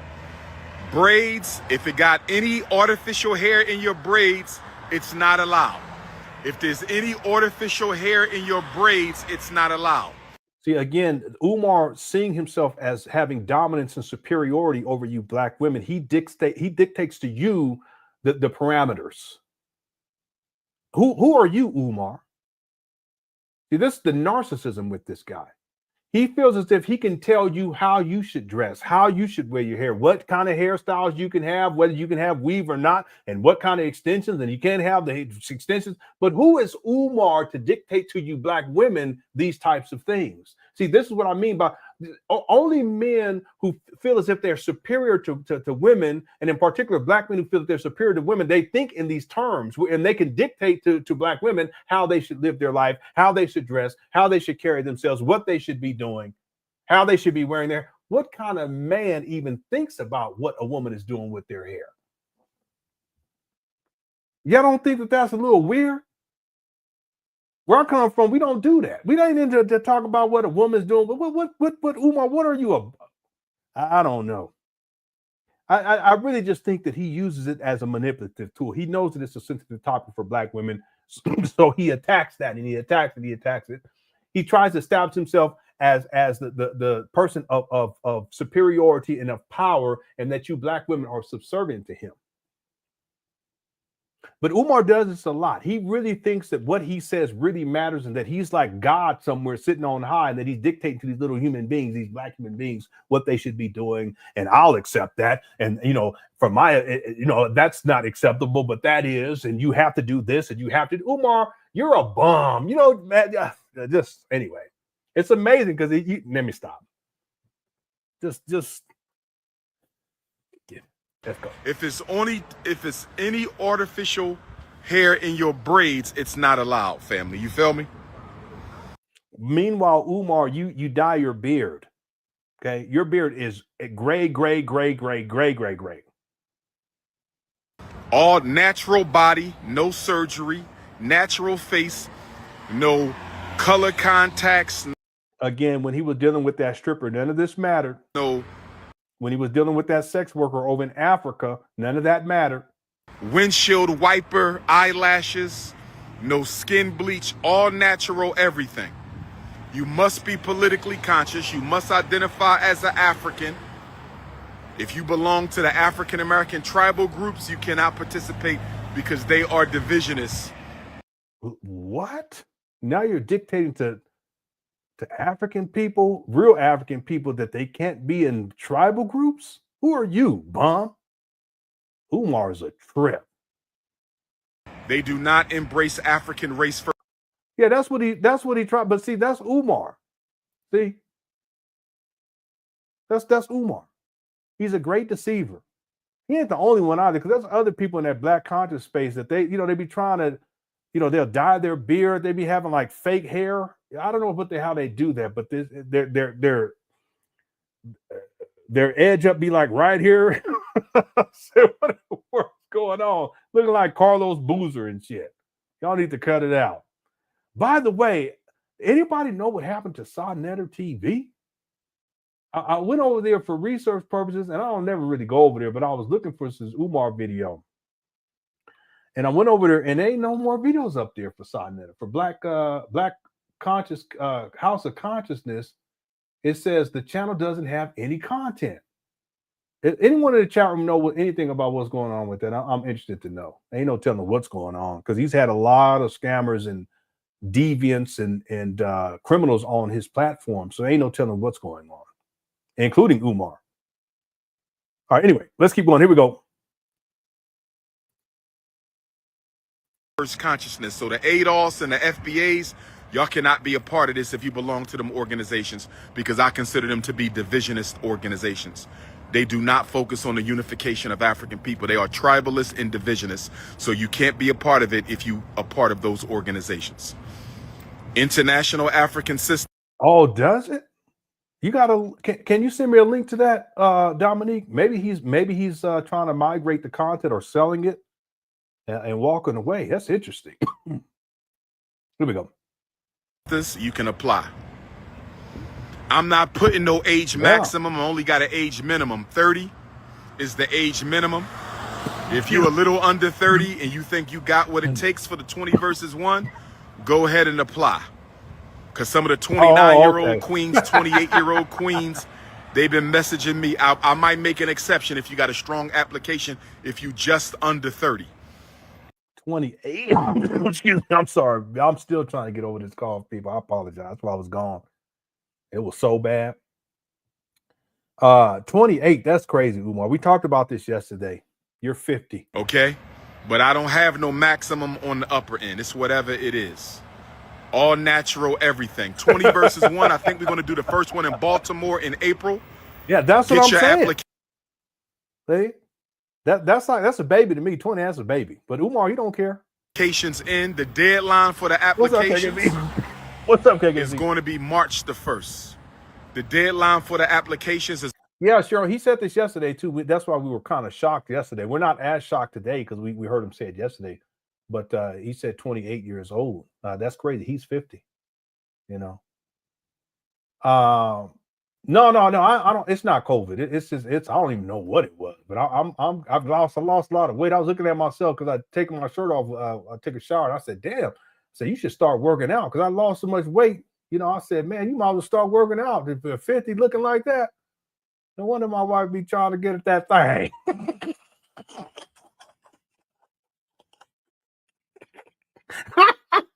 I mean, you know how they be doing. You ain't trying to want to get that thing.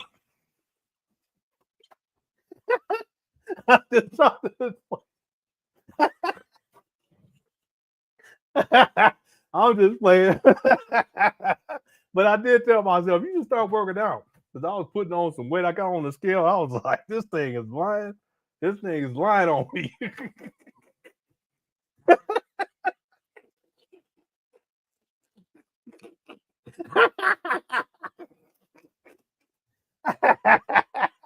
Yeah, man, you know how they be doing. All right. Okay. Who said you want to sip on that? Nah, I got me some orange juice. That was some earth. I just got me some orange juice here, man. I don't drink. All right.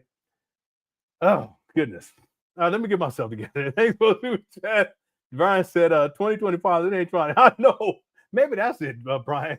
Umar pissed me off in 2025. 2024, I was able to deal with it, but for that reason, 2025, I can't stand this guy. All right. Thanks, Brian. Hey, what's up, SOB? I hope you're doing all right. Says, I hope you're doing well, then. Haven't been keeping up with your streams like I usually do. Been busy trying to get my cert inside. Okay, no, focus on the cert. Yeah, focus on the cert. And then when you're done with it, come on back. Okay, congratulations on that. Yeah, keep working on it. Yeah. You know, way more important than these live streams. So do what you got to do. Congratulations in advance. You know, and when you're done, let us know. We'll celebrate. Okay, shout out to SOB. Thanks for the super chat. All right. Thanks again. Okay, let's get back to it because I really want to be done by now, but we're gonna probably be here for like another 15, at least another 15 minutes. Here we go. But I'll be back tomorrow, everybody. It's March the 1st. Deadline for the, obviously the sisters over 30 are going to get preference. Sisters 30 and over are going to get preference. But if you 28, 29 and you want to do it, you're welcome to apply. But if the sister's 30, she's going to get preference because she's 30. Umar. I'm trying to answer the question. It's going to be in Baltimore. It's going to be live. It's going to be lovely. It's going to be beautiful. We're going to promote black women. And then we're going to have a State of Black Love town hall. We're going to do the 20 versus Dr. Umar in the early afternoon. That's going to be about 4 hours. And then we're going to take a break. And then we're going to come back and talk about black love. It's going to be off the hook. Shouldn't you talk about black love first? You don't know nothing about black. He don't even know nothing about love, Umar. Really. I don't think you even know what it is. I don't think you can even feel it. It's sad. I really don't think you can. Sociopath. We need videographers. We need DJs. We need all that. Flyer designers. We need all that. Who's paying for all this? Flyer designers. We need. Anyway, this guy. Yeah, it's sad. Yeah, no, this is true. He doesn't know anything about black love. He doesn't even like us. Yeah, he doesn't. Umar don't like black people. He don't. He feels he's superior to black people. That's why he's always talking down about black people. He's always talking shit about black people. He doesn't like black people.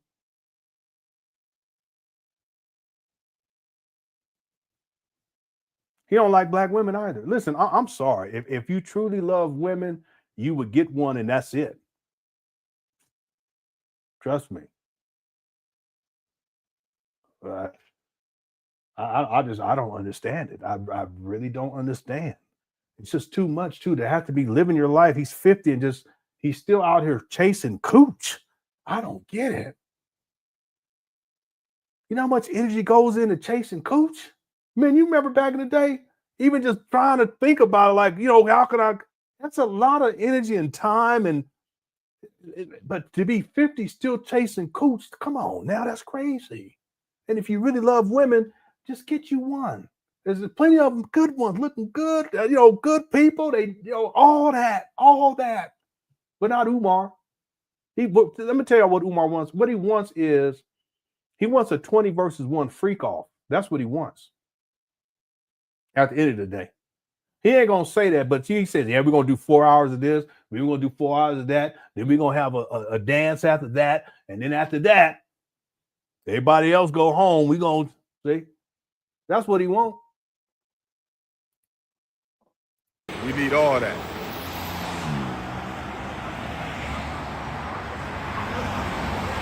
If you ever dated outside your race, you're not. Yeah. And I never really, there's no way. I don't mean to say, my wife, she woke up, she was mad at me one morning. She said, I said, "What you mad at me for?" "Because I had a dream." I said, "Well, I didn't do nothing." She said, "No, you had a dream. You had you a side piece or something like that."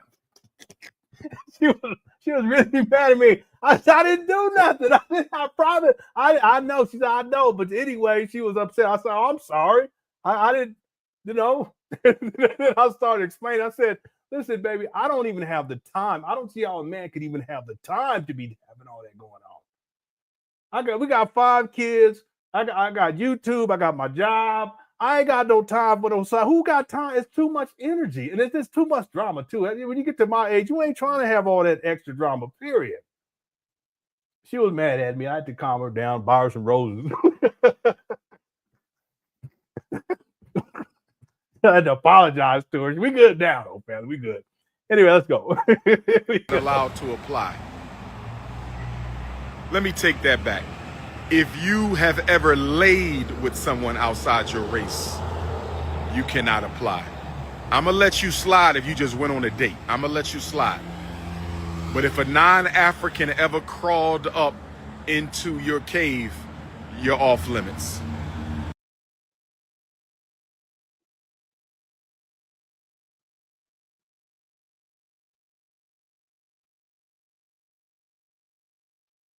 Here we go. He always got to bring it back to the cave, the cookie, the JJ, Cooch. He always got to bring it back there. So it goes to show you where his mind is at and what he's all about. I mean, ain't this crazy? He's 50. Jonathan, this guy's 50 years old talking like this. He'll crawl back into your cave. I remember one time he called the JJ a honeycomb hideout. I said, what? What is a honeycomb hideout? If you smack stomachs with a member of another race, you're out of here. I might let you slide if you only went on a date. But if there was any intimacy at all, if he buttered your yams. Here we go. This guy is sick. What's up, Edward? This guy is sick. He said slapping bellies. What in the world? Huh? Buttered your, whatever he said, I don't know. Buttered your biscuit, butter biscuit? I don't know. We went on a date. But if there was any intimacy at all, you're out of here. I might let you slide if you only went on a date. But if there was any intimacy at all, if he buttered your yams, cookies crush, if he sampled the peach cobbler, you cannot apply. If he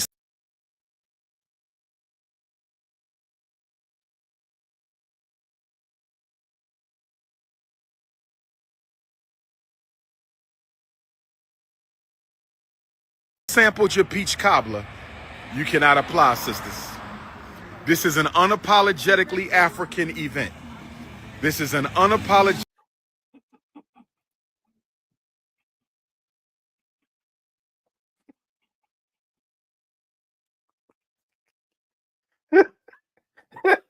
I'm laughing because I'm laughing because I know I'm a comic. I ain't gonna lie. We grown. I ain't gonna lie about it. Ain't nothing like it. I said God made it like that. I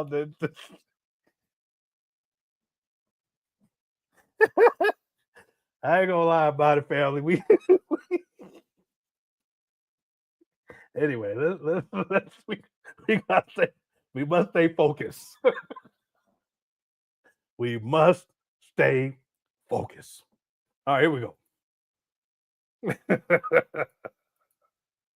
Going to promote black women. You can. It's an unapologetically African event. Look at this goofy. Cookies crush. If he sampled the peach cobbler, you cannot apply. If he sampled your peach cobbler, you cannot apply, sisters. This is an unapologetically African event. This is an unapologetically African. Some sort of black conscious event. And he talking about gobbler. It's wild. You know, like a Pan African. What? African event.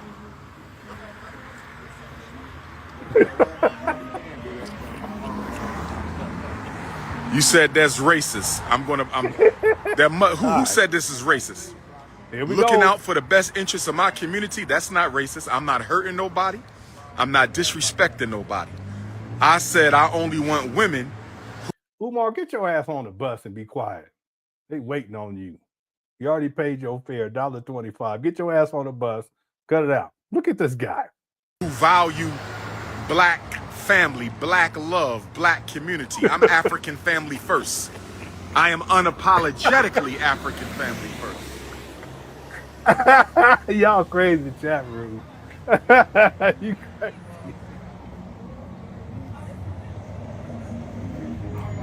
Mail your resume. I need a bio and your business summary. I need to know about you and your business summary. 2-page maximum. A biography. Yeah, Umar. Yo, your Cash App family. I gotta catch this bus. You get on the Cash App, bro. I get this fare, family. Poor Umar. And a business summary, 2-page maximum, and I need some photos of you. Let me see what you look like. Body type, head, your hair, nothing triple X, ladies. Nothing triple X, but this the reverse psychology. He wants him to send him this triple X. I need to see what you're looking like. We will not discriminate based on body shape. If you're not 5'5", thick in the thighs, that will not be held against you. If you are not 5'5", thick in the thighs, that will not be held against you. There you go. If you are not 5'5", thick in the thighs, that will not be held against you. Skinny queens, come on in. Skinny queens, I encourage you to apply. My full-figured sexy sisters, I encourage you to apply. No triple X photos. Nice, clean, body shot, head shot. Let me see what we dealing with. Body Because when y'all come out, y'all gonna get introduced. Y'all gonna come y'all gonna come on stage and y'all gonna do a little, you know, like you do at a fashion show. Show off your clothes, what you wearing, where you from, where you went to school, your business, your interests.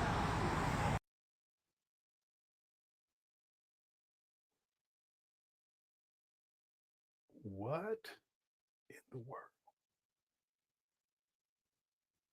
Show off your clothes. He was going to say, show off your ass. That's what he was going to say. This Momzilla is crockpot. Yeah. Crockpot level. So who told him he was a catch? Throw him back. That's the narcissism. Now, Umar really thinks that he's God's gift to black women. He really thinks that in his mind. I mean, it's ridiculous because I said this yesterday. What does Umar have to offer to a black woman? What does he have to offer to any woman for that matter? This isn't taken out of the scope of a black. What does he have to offer to a woman? He's emotionally unstable. He's a sexual deviant. He don't take care of his kids. He don't have a job. He don't have a car. He doesn't have his own place to stay. He's been scamming on this school scam for over 11 years. What does he really have to offer to a woman? He doesn't have anything to offer. No man is perfect either. What I'm saying is that on a base level, Umar is non-functional as a man. He has no functionality.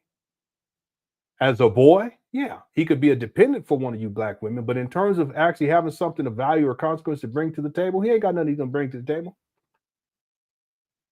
See? But the narcissism, Sasha, for Umar is really what makes him believe that, yeah, he's a catch, and therefore there's going to be 20 women that are going to be looking to try to get with him. So that's why he's thinking 20 versus 1. It's just a really he's delusional. So I actually think that Umar has a hard time actually dealing with the reality of his situation. That when he thinks about it, it makes him upset, it makes him depressed because he realized how much of a failure he is. He hasn't succeeded in anything. Okay, again, he has degrees, he has 5, he claims that he has 6. But it took him 20 years of college. I have a video where he said it took him 10 years to get his PsyD, but then I also have a video where he said it took him 7.5 years to get his PsyD. In fact, the video that I played earlier, he mentions that. The point is that when Umar looks at his life, it's very difficult for him to grapple with. And so therefore he goes into a mode of delusional thinking where all of a sudden he's the most requested scholar. He's King Kong consciousness. He's saved millions of boys from the school to prison pipeline. He's a therapist. He's a school psychologist. He's a principal. He's a vice president. None of that's true. See, but instead of dealing with the reality of his situation, he just flips into this mode of thinking that is totally delusional, detached from his personal reality, which includes this idea that he has something to offer to you black women. He's already impregnated 3 of y'all, at least 3 of y'all, and didn't take care of the kids and didn't provide anything for these women that he impregnated at least 3 times. What do y'all think what is he gonna have to offer you now at the age of 50 with all this baggage and still not working a job, no career, out here running through these women, talking about sampling of the cookies and all this other freak off type of talk? What does he really have to offer to you, black women? Nothing. See? But Sasha, in his own mind, he believes that he's God's gift. That's the narcissism. And it's also delusional thinking. Okay. Now, thanks for super chat too, Sasha. I appreciate it. User 225. They're going to wrap this up. Says, I love how Umar thinks he's 20. There's 20 professional women in their career prime who won't just smell the dusty homeless grifter from 100 feet away. Yeah, but that's, again, delusional thinking. See, I would propose, though, that Umar, he's not really looking for established women who are strong black women, who are career-oriented, who have their stuff going for them. The kind of, they're not looking for a dusty to be trying to follow from behind them. They need someone who is their equal, who's a black man who's achieving things or who has achieved things and that he's working. He has a career. He's handling his responsibility. He has his own place. He has his own car. All these things that Umar doesn't have. He doesn't have at least three baby mamas that he don't take care of the kids. See, I don't think that's the type of women that Umar is actually looking for in part. I think he's looking for younger women that he can exploit. I also think he's looking for older women who are desperate and who are willing to accept a man of Umar's stature, which is basically a cyber bomb. That's really what he's looking for. And if he can scrap some money out of them and get a little bit of money here and there, then that's what he'll do. It reminds me of there are older men that they'll look for these younger women and they'll get them pregnant so they can keep them around. See, I've seen this so many times. And this guy, he's 50, she's like in her mid 20s and shit, but she's pregnant. So okay, well, at least I got her now. See, so there are men that are predatory in that way, and Umar's that type of male. But there's not a professional black woman that's going to want to deal with Umar because they already know what the deal is. And any woman who has some wisdom, they've lived long enough to be dealing with these types of men that already know that these aren't the type of men that they would want to be dealing with, or they want their daughters or anyone to be dealing with, any of these women to deal with. They're not going to be trying to get with Umar. See, Umar, his target is very specific. In fact, his target in general is very specific. He's looking for black people in general who are in dire situations. And because they're in dire situations, they're not thinking clearly because they're in a state of desperation. And that's why they go to Umar for the black parent training crap. Black parent teleconferences, bull, all that stuff. That's why they go there. See? So Umar, he's very specific. He ain't trying to deal with no real black woman that got her stuff together. Umar's looking for young, impressionable women or older women who are in desperate situations and they're looking for someone to help them. And Umar promises, that's what he does. He always makes promises he never keeps. He makes promises and he does that to exploit them sexually and financially. And that's what he's been doing for over a decade now. It's been 20 years. Okay? Thanks, user 225. Good point too there. What does this have to do with black boys? Exactly. That's why we were talking about this yesterday, Dominique. If you guys listen to Umar, he doesn't even really talk about black boys or educating black boys or school to prison pipeline, not like he used to. Mainly it's centered around him trying to sexually exploit and financially exploit black women. And this is just another example of it. See, if you guys go back to those early Umar Johnson videos, I'll propose he was still a deviant back then, but he was able to manage it and hide it well enough. These days, not so much. See, there's all kinds of things. Date with the doctor. There was a time he was talking about a rules of romance book and these retreats for the women and, all this kind of stuff. That's just freak off talk. That's just him trying to get them draws. That's all it is. See, it ain't got nothing to do with helping black people. It ain't got nothing to do with helping black boys. That's just the lure that he uses for these single black mothers. And it's worked. See? It's worked. Unfortunately. Thanks, Dominique, for super chat. Okay, let's wind this down, everybody. We almost had 2 hours. User 225 says, Dominic, Umar trying to make more no dad black. So the term I use is he's a baby mama creator. See, and the thing is that one of the things that black people need is they need stable family units where children can be raised in and thrive in. And many of us, we didn't have that. But you see, every single time a black man impregnates a black woman and then abandons that black woman and don't take care of the kids, what he's creating is a broken family too. It's not just the broken relationship between father and daughter, or father and son, or father and mother. It's also you're breaking up a family, you see, or a potential family. You're creating a home environment wherein the children are being raised by a single parent in many cases. Okay, and it can be done. Plenty of us, we've gone through that. Mothers or fathers did fantastic by themselves. Okay, I get that. But what I'm saying is that what Umar has consistently done is created broken homes. He's a baby mama creator. Okay? It's fascinating because if you really think about this with Umar, even the idea of having a stable home is not even in his conceptual reality. In other words, he can't even conceptualize in his mind, I'm going to have a stable home. See, that's why he's living out of hotels and motels. He stays with his mama when he can. But see, if you're a man and you have children, you can't live that lifestyle. You have to, you have to have stability, so that then when these children come to visit you, they have a place to go visit. Where are the children going to visit Umar at? Huh? But see, it doesn't matter to Umar because he don't give a shit about his babies.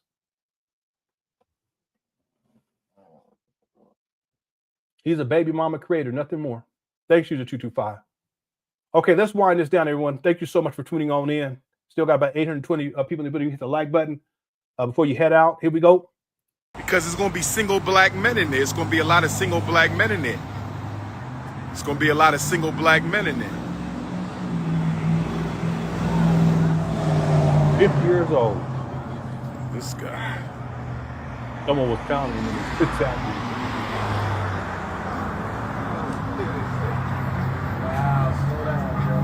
We in the black neighborhood? Or nah?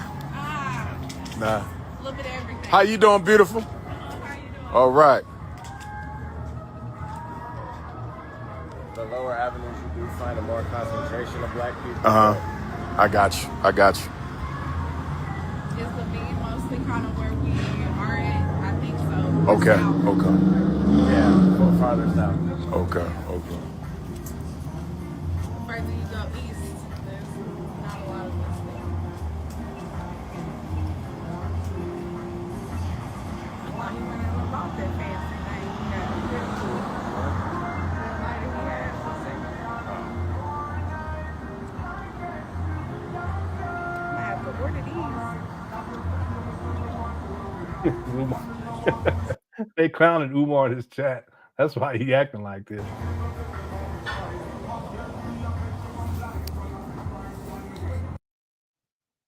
All right. Now, before we get up out of here, everyone, I want to play one other a snippet from another video. This is from 2024, September 8th, and Umar was proposing this same type of a freak off thing back then. Check this out. I'll skip through the part. This is just give me about 3 minutes. Our job is to. The last time Pluto was in the sign of Aquarius, Here you go. the American Revolution was in progress. You queen. You too now. Here you go.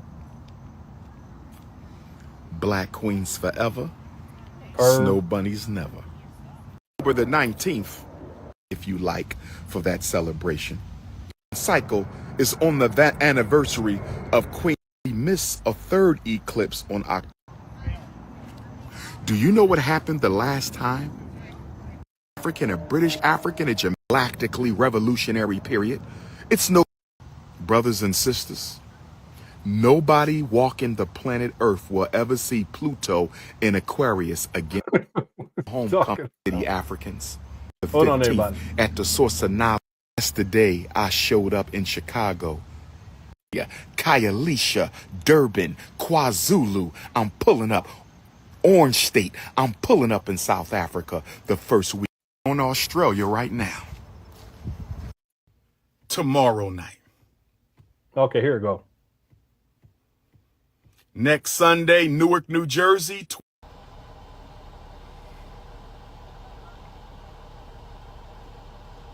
Dr. Sniff.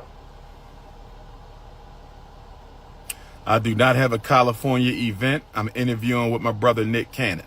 We got to hit. I don't think either of us did. Like, and then it's a round 2 and a round 3 But my problem with the 20 verses 1 is this. With the go. sisters in Atlanta. What do y'all think? Okay, here it goes right here.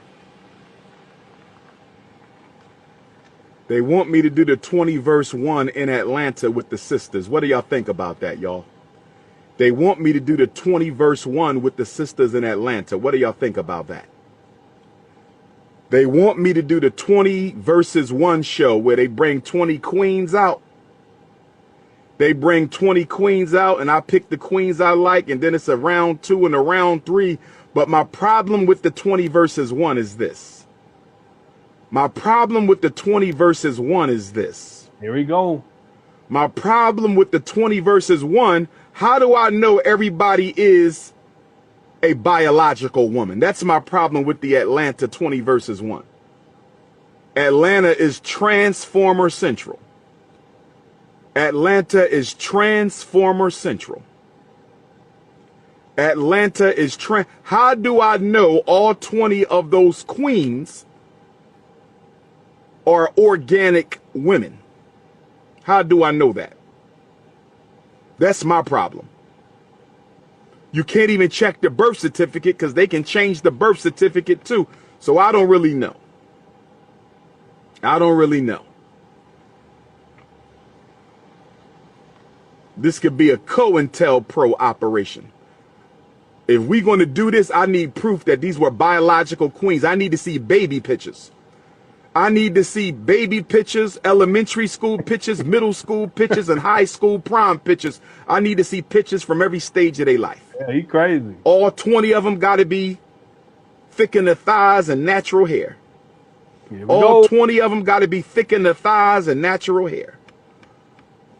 They could be 5 thick in the thighs, 4, 12 thick in the thighs, 6, 1 thick in the thighs. 4, and the hair better be all natural, with no European hair color. What is 412? Umar, you so goofy. Organic queens only. Organic queens, healthy, organically natural queens only. Healthy, organically natural queens only. Yeah, he looking super. Let me tell y'all, I got a reality show coming out. Y'all ready for this? Here you go. Here you go. I'm looking like my cousin Frederick Douglass right now a little bit. Nah. Cut it out. You looking real greasy. I'm looking like my cousin Frederick Douglass right now a little bit. I'm looking like my cousin Frederick Douglass right now a little bit. I just noticed that. But anyway, I got a reality show coming out. Ladies, listen to me, ladies. This is important. If you are a black queen, at least 30 years old to 50 years old, I need you to listen to me. If you are a black queen between 30 and 50, I don't care if you live in Africa. I don't care if you live in France, Germany. I don't care if you live in Nova Scotia, Toronto, Jamaica, Bermuda, St. Thomas. My African Puerto Rican queens, my Afro-Boricuan queens. I'm coming out with a reality show called A Date with the Doctor.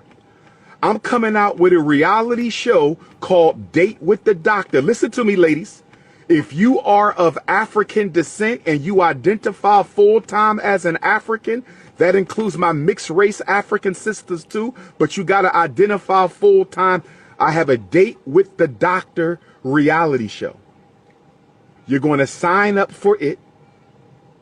You're going to fly to the tri-state area of Pennsylvania, New Jersey, and Delaware.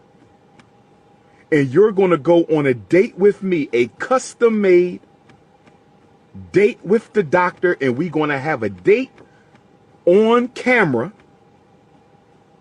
where I'm going to ask you questions and you're going to ask me questions, and we're going to talk about issues affecting black people. We're going to have dinner for 75 minutes. 70.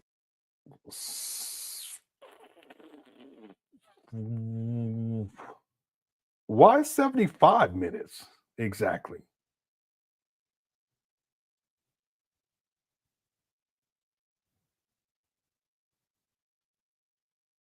Why would you come up with 75 minutes exactly? An hour and 15 wait a minute. An hour and 15-minute dinner exactly. This guy, he's just coming up off the top of his head. It's very suspicious. What's up? What's up, Vince? It is. It's wild. He's so delusional. He said 75 minutes. It says exactly 75 minutes. Date with the doctor, and we're going to have a date on camera. Okay. Where I'm going to ask you questions and you're going to ask me questions, and we're going to talk about issues affecting black people. We're going to have dinner for 75 minutes. Why? Why is it 75? Anyway, let's go. 75 to 90 minutes for the dinner. And then he just coming up with shit. He coming up with shit on the spot. He said 75. To 90 minutes. Okay. Did he say 90? Excuse me. I'm sorry. I think he said 90.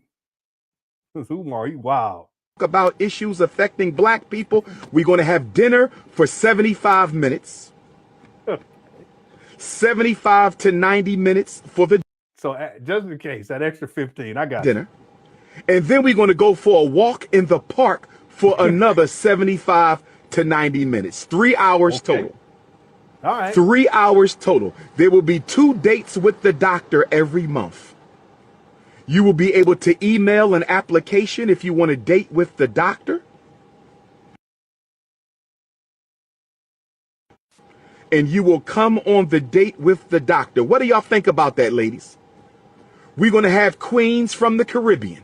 We're going to have Portuguese African queens. Here we go. We're going to have Dutch African queens, American African queens, Nigerian African queens, Congolese African queens, Somali African queens, British African queens, Australian African queens. Ladies, are you ready? Ladies, are you ready? Date with the doctor reality show. I'm wearing a suit to every dinner. Okay. Ladies, you must dress elegantly. Ladies, you must dress elegantly. And then I think we're going to slow drag for one song after the dinner before we go for the walk. Oh, yes. A private dinner date. We will not be at a restaurant. It will be at a private, undisclosed location with a full chef. We're going to showcase different black chefs. If you are a black chef and you want to showcase your food on Dr. Umar's reality show, Date with the Doctor, it's about to be bananas. You cannot come on the date if you are married. You must sign an NDA that you are not married. You are not engaged. You are not in a relationship. You are not cohabitating. And you are not rainbow ganging either. Ladies, did you hear me? You will sign an NDA or I will sue your ass. Don't you come on my show and you got a husband. Don't you come on my show you got a boyfriend. Don't you come on my show and your baby daddy is holding you down and paying them bills. And brothers, if your woman show up on my show, I want you to tell me, because I will expose her, because I am my brother's keeper. I will expose her. I am my brother's keeper. And guess what, ladies? When you fill out the application,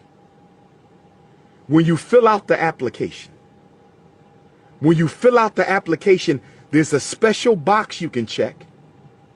If you are dating as a duet, because you know I'm going to have 2 wives.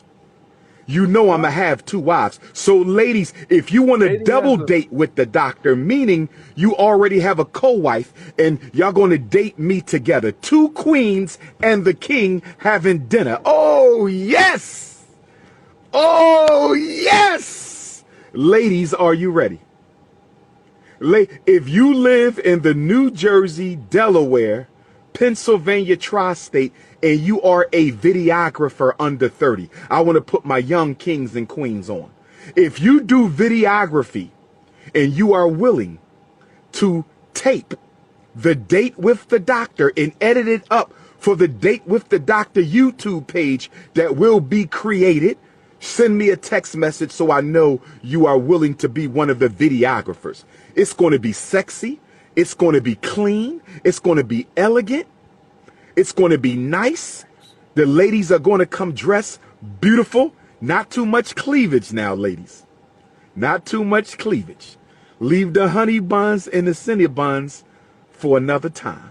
Leave the honey buns and the Cinnabons for another time. Not too much cleavage, but dress nice because you're going to be on camera, ladies. You're going to be on camera, so I need you to dress nice. Put your high heels on. Have your locks smelling all good. Because you got to have natural hair. You cannot be on date with the doctor if your hair is not natural. Ladies, are you listening to me? Ladies, are you listening to me?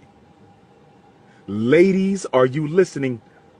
You cannot go on a date with the doctor if your hair ain't natural. Oh, yes. And once the date is over, you will be returned, escorted by security to your hotel, and you will fly back home. That's how that's going to work. That's how that's going to work. That's how that's going to work. So look for the date with the doctor. Look for the conscious singles convention. Look for the retreats. Look for FDMG. We still looking for somebody who can do the tile in the carpet, FDMG. We still looking for somebody who can lay the tile and do the carpet, FDMG.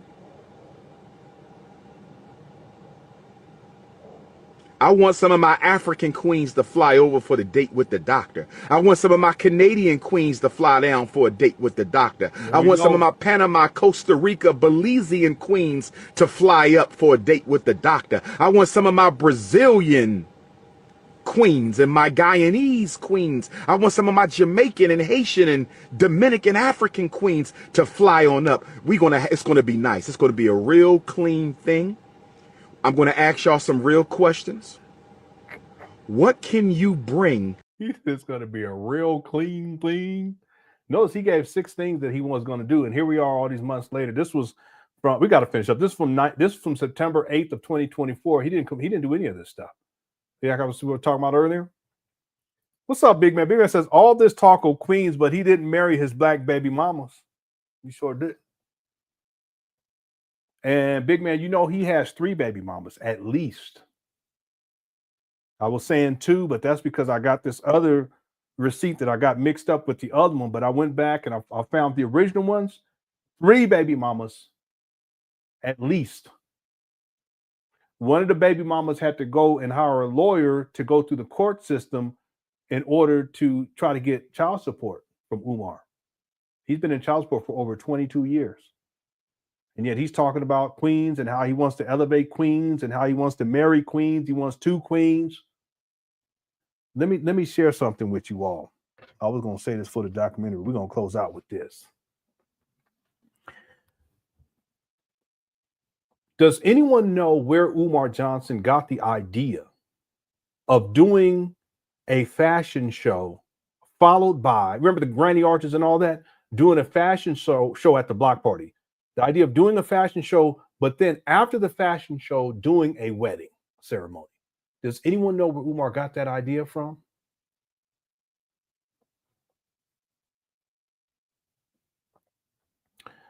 My research shows that when Umar graduated from Millersville, his senior year is 5th year, but we'll just say his senior year, he participated in a fashion show. And in that fashion show, part of the programming was to have a wedding ceremony. And guess who was in that wedding ceremony?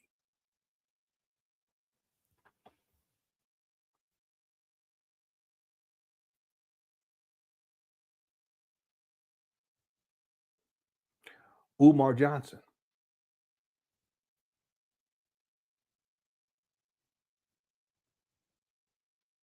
The idea of FDMG comes out of, as a boarding school, comes out of Umar being sent off to boarding school when he was a child, 9th grade. The idea of having a fashion show, because you think about it, why are you going to have a block party, a fashion show, and a marriage ceremony? Well, no, what Umar does, and what he does is he sources past life events and he just regurgitates them. Just like he's regurgitating now, he's talking more recently, he's talking about doing the 20 versus 1 thing. But before he was talking about the date with the dog, he just regurgitates things. That's where Umar got the idea of throwing this block party. And then because I was always wondering, why is he doing a fashion show? Who cares? Don't know about that. And then afterwards, he does his fake marriage. He does it twice. See, it's not about the queens. See, it's not about uplifting black women or any of this stuff. Because if he was really about that life, he would have married one of these baby mamas. He got at least 3. At least. See, I was in my research, and I have it in my notes. It's one of the more recent videos I saw where Umar, he explains this. When he was a senior in college at Millersville, which means that he would have been around 23 years old. So he's representing this 23-year, these events of when he was 23. He's reinventing it, later on in life when he's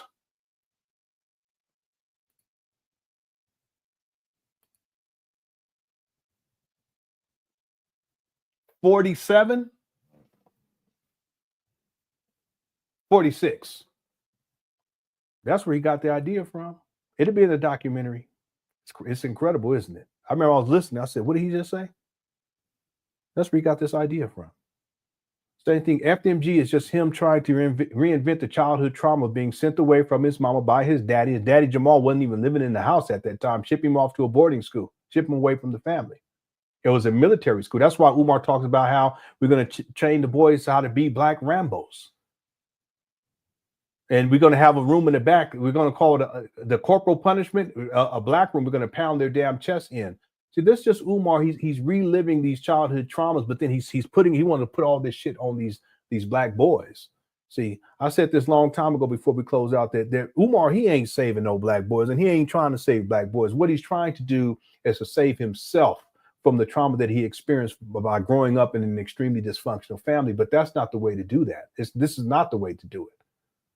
See, FDMG is just merely, it gives him money, but ultimately the conceptualization of it has more to do with his own childhood trauma. Again, he was sent away to boarding school in the 9th grade in 1988. He was 14 years old.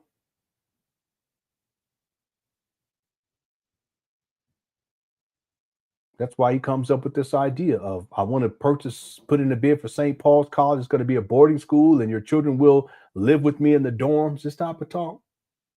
See, he ain't about, it's just really what Umar is he's like a little boy. He's not interested in marrying anyone. He's not interested in doing any of the things that a responsible male would do.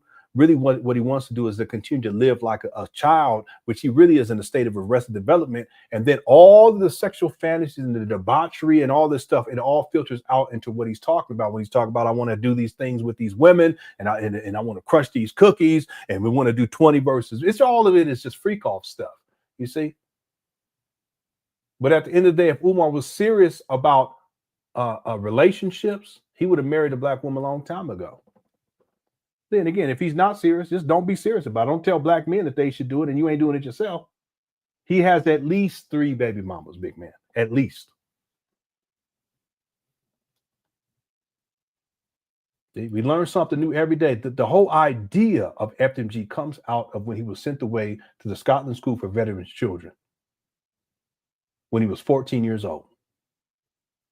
The idea of having a marriage ceremony after a fashion show, that comes out of Umar's senior year at Millersville University, which was back in 1997 when he was 23 years old. See? Thanks, big man, for the super chat. I hope you're doing all right, too.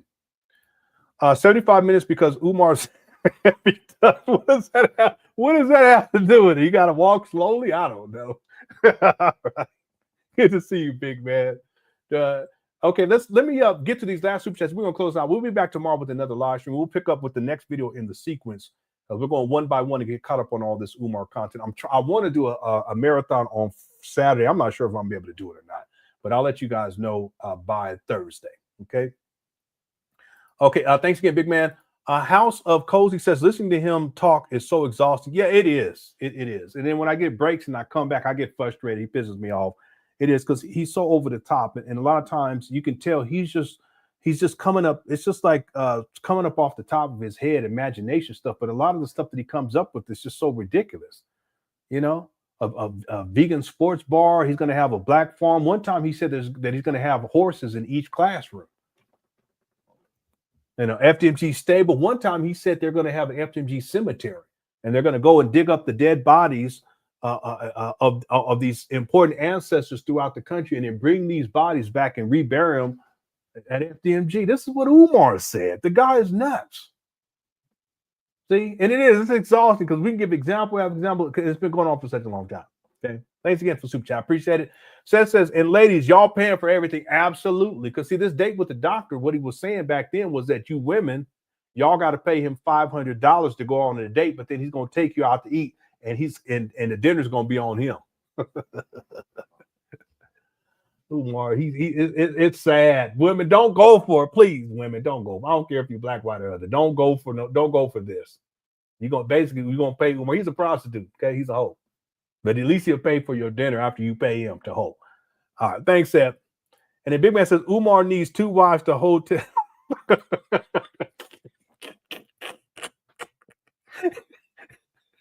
And we go, and on that note, we're gonna leave it right here. Okay. Here we go. All right. Okay, I think we're all caught up in the chat room. If I missed any super chats, I apologize. Also, someone sent me some Cash App too. I want to thank you so much. I appreciate it. I know I don't really promote my Cash App or my PayPal, and I probably should. But I want to thank everyone who sent in Cash Apps or PayPal. My Cash App and PayPal information is listed down below in the description of this video. And just so that we know what we're going to be getting into tomorrow.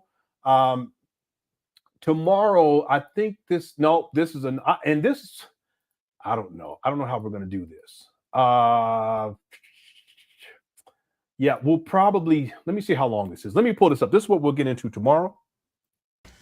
Peace and Pan Africanism. Peace and Pan Africanism. Peace and Pan Africanism. Yeah, I think he has people come on. So what we'll probably do is we'll go until he starts having guests. So it'll be about 20 minutes. And then we'll go to the next video in the sequence. Because I don't really like watching the ones where you have people calling in and stuff. Because it's not a good look. But let me see what he's talking about. If Caucasians don't celebrate my history, I don't lose nothing if Donald Trump doesn't celebrate my history. Okay. So we'll get into that tomorrow. And then there's these other videos. Hopefully we can get into these two tomorrow as well. And this is Umar, where he has on, I think this is a Black Parent teleconference. We may just do this on Thursday. This guy, he's so goofy. Eating bananas and shit.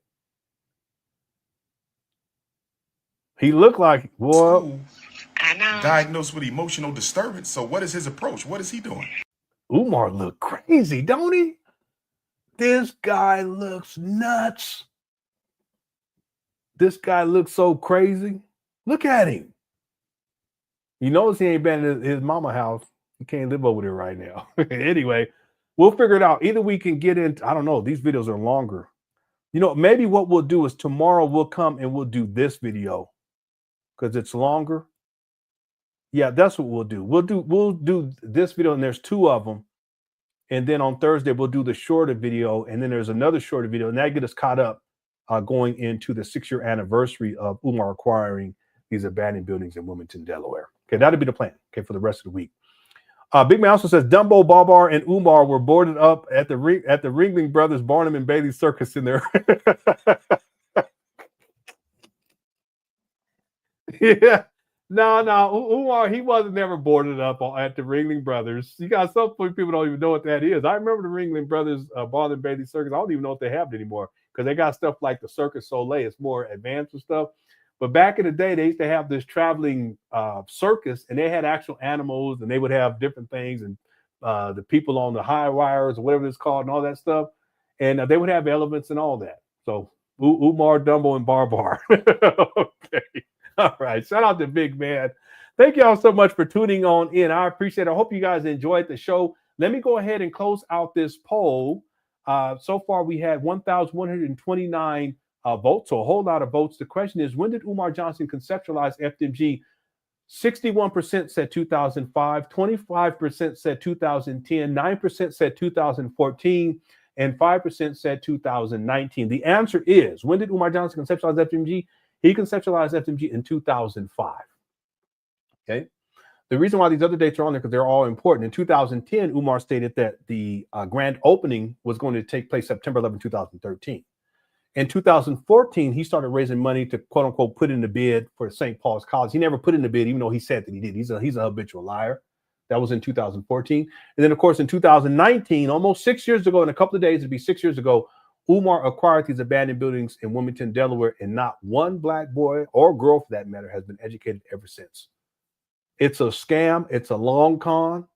Umar, listen, at some point, you're going to get shut down and you're going to have to go back to the Barnum and Bailey circus, my brother. You thought you too good for Dumbo and Barbar. Let me stop. Anyway, it'll be 6 years in a couple of days. And I hope to be able to do a marathon, or at least a mini marathon. We'll recover the 3 videos that Umar Johnson produced and uploaded on in February of 2019, where he made the school announcement. He did an outside school tour, and then in a school promo video. I want to be able to do an extended live stream to cover all that. It would be at least 6 hours, and we'll get to those 3 videos and probably other stuff as well. Thank you guys so much for tuning on in. Thanks to the mods for handling business today. I want to thank everyone inside the Cookie Crush chat. I appreciate y'all. Thanks, Big Man, for the super chat. Appreciate you, bro. I also want to thank everyone in the Cookie Crush chat for tuning on in. You guys are definitely undefeated. And also, I want to thank anyone who sent in Cash Apps or PayPal during this live stream. Thank you so much. I appreciate the support. Okay. I will see you guys tomorrow. Please enjoy the rest of your evening. And as we always do, see your eyes shine. She's my slow burning peace. In the winter light, so she's my sweet dust of peace. Talk to my nose, this lover's got is so raw. Make you goose, stepping out of control. Turn it up. It's me and you tonight. Snow burning. Moving on the car. Everything's alright. That smooth so good. No, that's next to here we go. I need to see some bunnies in the chat room now. Come on now. See your eyes shine. She's my slow burning peace. In the winter light, so she's my sweet dust of peace. Talk to my nose, this lover's got is so raw. Make you goose, stepping out of control. Turn it up. It's me and you tonight. Snow burning. Moving on the car. Everything's alright. Got that smooth so good. No, that's next to the law. My slow turn it up. Been party about the night. Thanks, guys, little for See your that. eyes shine. She's my slow burning peace. In the winter light, so she's my sweet dust of peace. Talk to my nose, this lover's got is so raw. Make you goose, stepping out of control. Turn it up.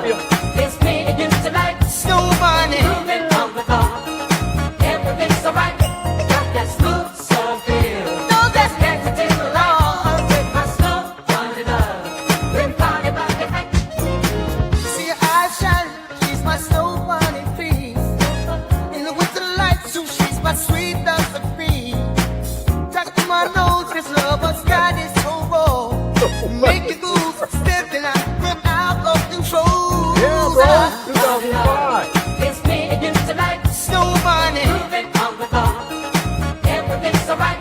Thanks for that little 01. I appreciate No, that's next to the law. My slow turn it up. you, bro. Been party about the night.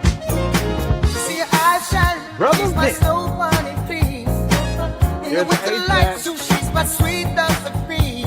Yeah, I'm sure he's Talk to seen my it. nose, this lover's got Hey, is so baby, raw. how you doing? Make you goose, stepping out of control. Turn it up. It's me and you tonight. Snow burning. Moving on the car. Everything's alright. Got that smooth so good. No, that's next to the law. My slow. Here we go. Here we go. Here we go. Here we go. Every single time. What's up, Megan D? All right. All right. All right, thank y'all so much for tuning in all day. Listen, I love y'all. I really do. I enjoy our time together. We'll be back tomorrow with another live stream. I'll see y'all tomorrow. Enjoy your evening. All y'all take care. Peace. All right.